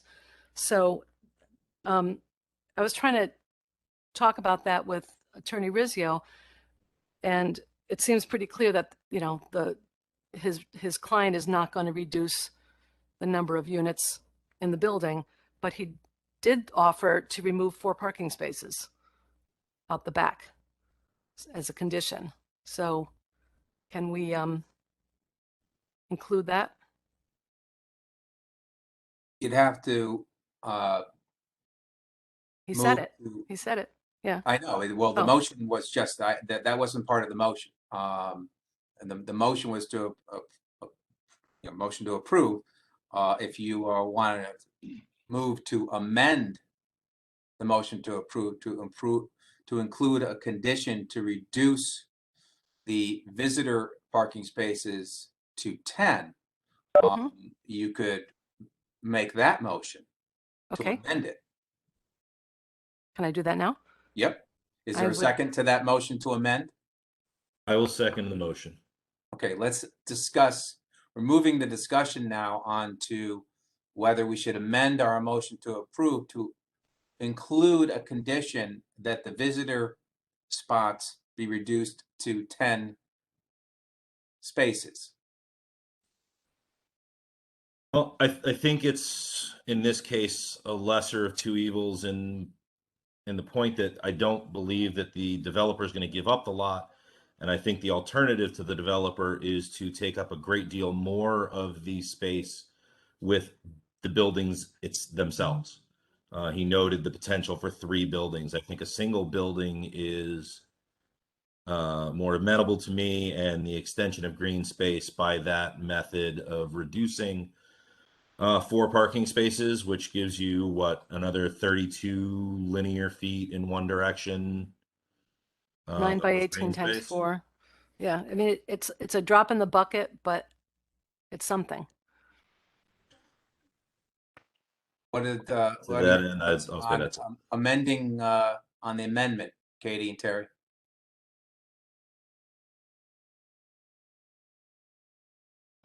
Again, I go back to the fact that they can have coverage of up to what, 75%, and they're only doing 35 at this point. 38, yeah. 38, I mean, so they're doing a lot less already than they could be doing. Yeah. Right, but we have the opportunity now to let him build the building that he wants and get back the area for 4 parking spaces to put some green space, trees, cooling. There's no downside. Right now, we're just focused on the amendment of our motion. Do we want to include the condition or not? Yeah. Yeah, I could go with Jane's Yeah. amendment. It makes it less convenient for the people that are living there because they don't have the visitor parking spaces available to them. They each still retain at least one visitor space Per with unit? one more net. There's 9 units, 10 spaces. You can't reduce the units. just Yeah. 'cause it's- No, yeah, I'm just looking at like that's not a lot to have one visitor if you have, guests for dinner. And I'm just thinking, I mean, 4 parking spaces doesn't add that much green space. Well, it almost doubles what they have now, which is so little. Yeah. So What's the size of a parking space, Matt? Is it 8 by 16? it's 9 by 18. 9 by 18? 9 by 18. So And by doing that, It moves the half circle back Right. by 18 feet. right, so there's more buffer on the backside. Like 600 square feet. yeah, it's about 600 square feet of green space. I'm good with it. I'm good with the amendment. Okay, so let's vote on the amendment. Brian, Yes. Jane, Yes. Katie, Saying no. Terry? Yes. I'll go with the amended motion. So the motion to approve is the application at 321 Reef Road now has a condition to reduce the visitor parking spaces to a total of 10 spaces. Now we'll reconvene discussing the application. I had to say I think putting it in one building is a great idea. If quite frankly, if you make fun of the buildings, you're losing that 18 feet of green space and more. Yeah. If you go for the listing, we're gonna call this. Yeah, and this is Katie mentioned it. I know Attorney Rizzio presented it. They can do 75% lot coverage. They can do 99.9% floor area. They're under that. They're less than half of lot coverage. I think it's a good project. It's a narrow, long lot they can't put it into the other district because of the size of it. Makes sense to me. I'm in agreement. I'll state what I stated in the amendment portion, that it's kind of it would be a be careful of what you disapprove, because you could end up with something significantly worse. I think the single building is the best possible option for this space. And I drove by, I drive that by the building. I don't live in the area, but I go by it All the time. And I asked myself, what is that building doing there? I mean, just what is it? Why? Why is that a medical building down there? I've been seen as a patient in that building, and it's terrifying. Smells like ammonia. Yeah. At least it doesn't smell like formaldehyde. So Just get rid of a haunted structure, build something nice. If you grew up in Fairfield, everybody went there for medical. Yeah. All right, let's bring it to a vote. Brian? Yes. Jane? Yes, with the conditions that we've added to it, yes. Yep. Katie? Yes. Harry? Yes. I say yes, that's been granted with that condition. Thank you for offering that condition, Attorney Rizzio. And our next last item, 11-1601 Post Road. Petition of Sound QP Post Road LLC. Attorney Nuff presented that, and Mark Andre, architect, added in comments as well. Entertain a motion to approve. So moved. Thank you, Brian. Second? Second. Thank you, Terry. Discussion? It's a reasonable request. My only concern was whether or not they were given the rooftop to the restaurants, but since it's for the residents, I think it makes it that much more attractive for high-end living. You don't want rooftop dining in a bar? I think it would be great, but I think there are certain people who might object. There's no one to object there. It's Rite Aid and the jewelers next door. Who are you going to bother?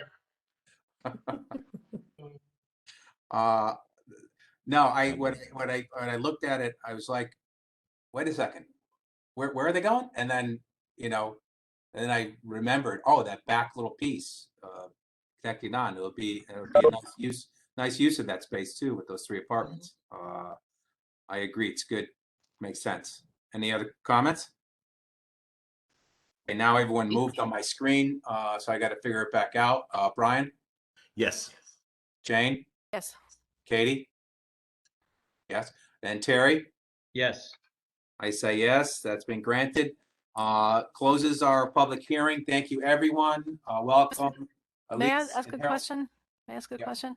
The plan that I referred to, the plan for conservation and development, when is that going to be updated? It's now dated 2016. Does anybody know? I don't know. Well, I would encourage all of you to go and look at the result of the workshops that were held at the beginning of 2020, because there's some really interesting proposals by our fellow Fairfielders. Okay, all right. Well, everyone have a great holiday. Happy New Year. Merry See you next Christmas. year. Great holiday. Happy New Year. You.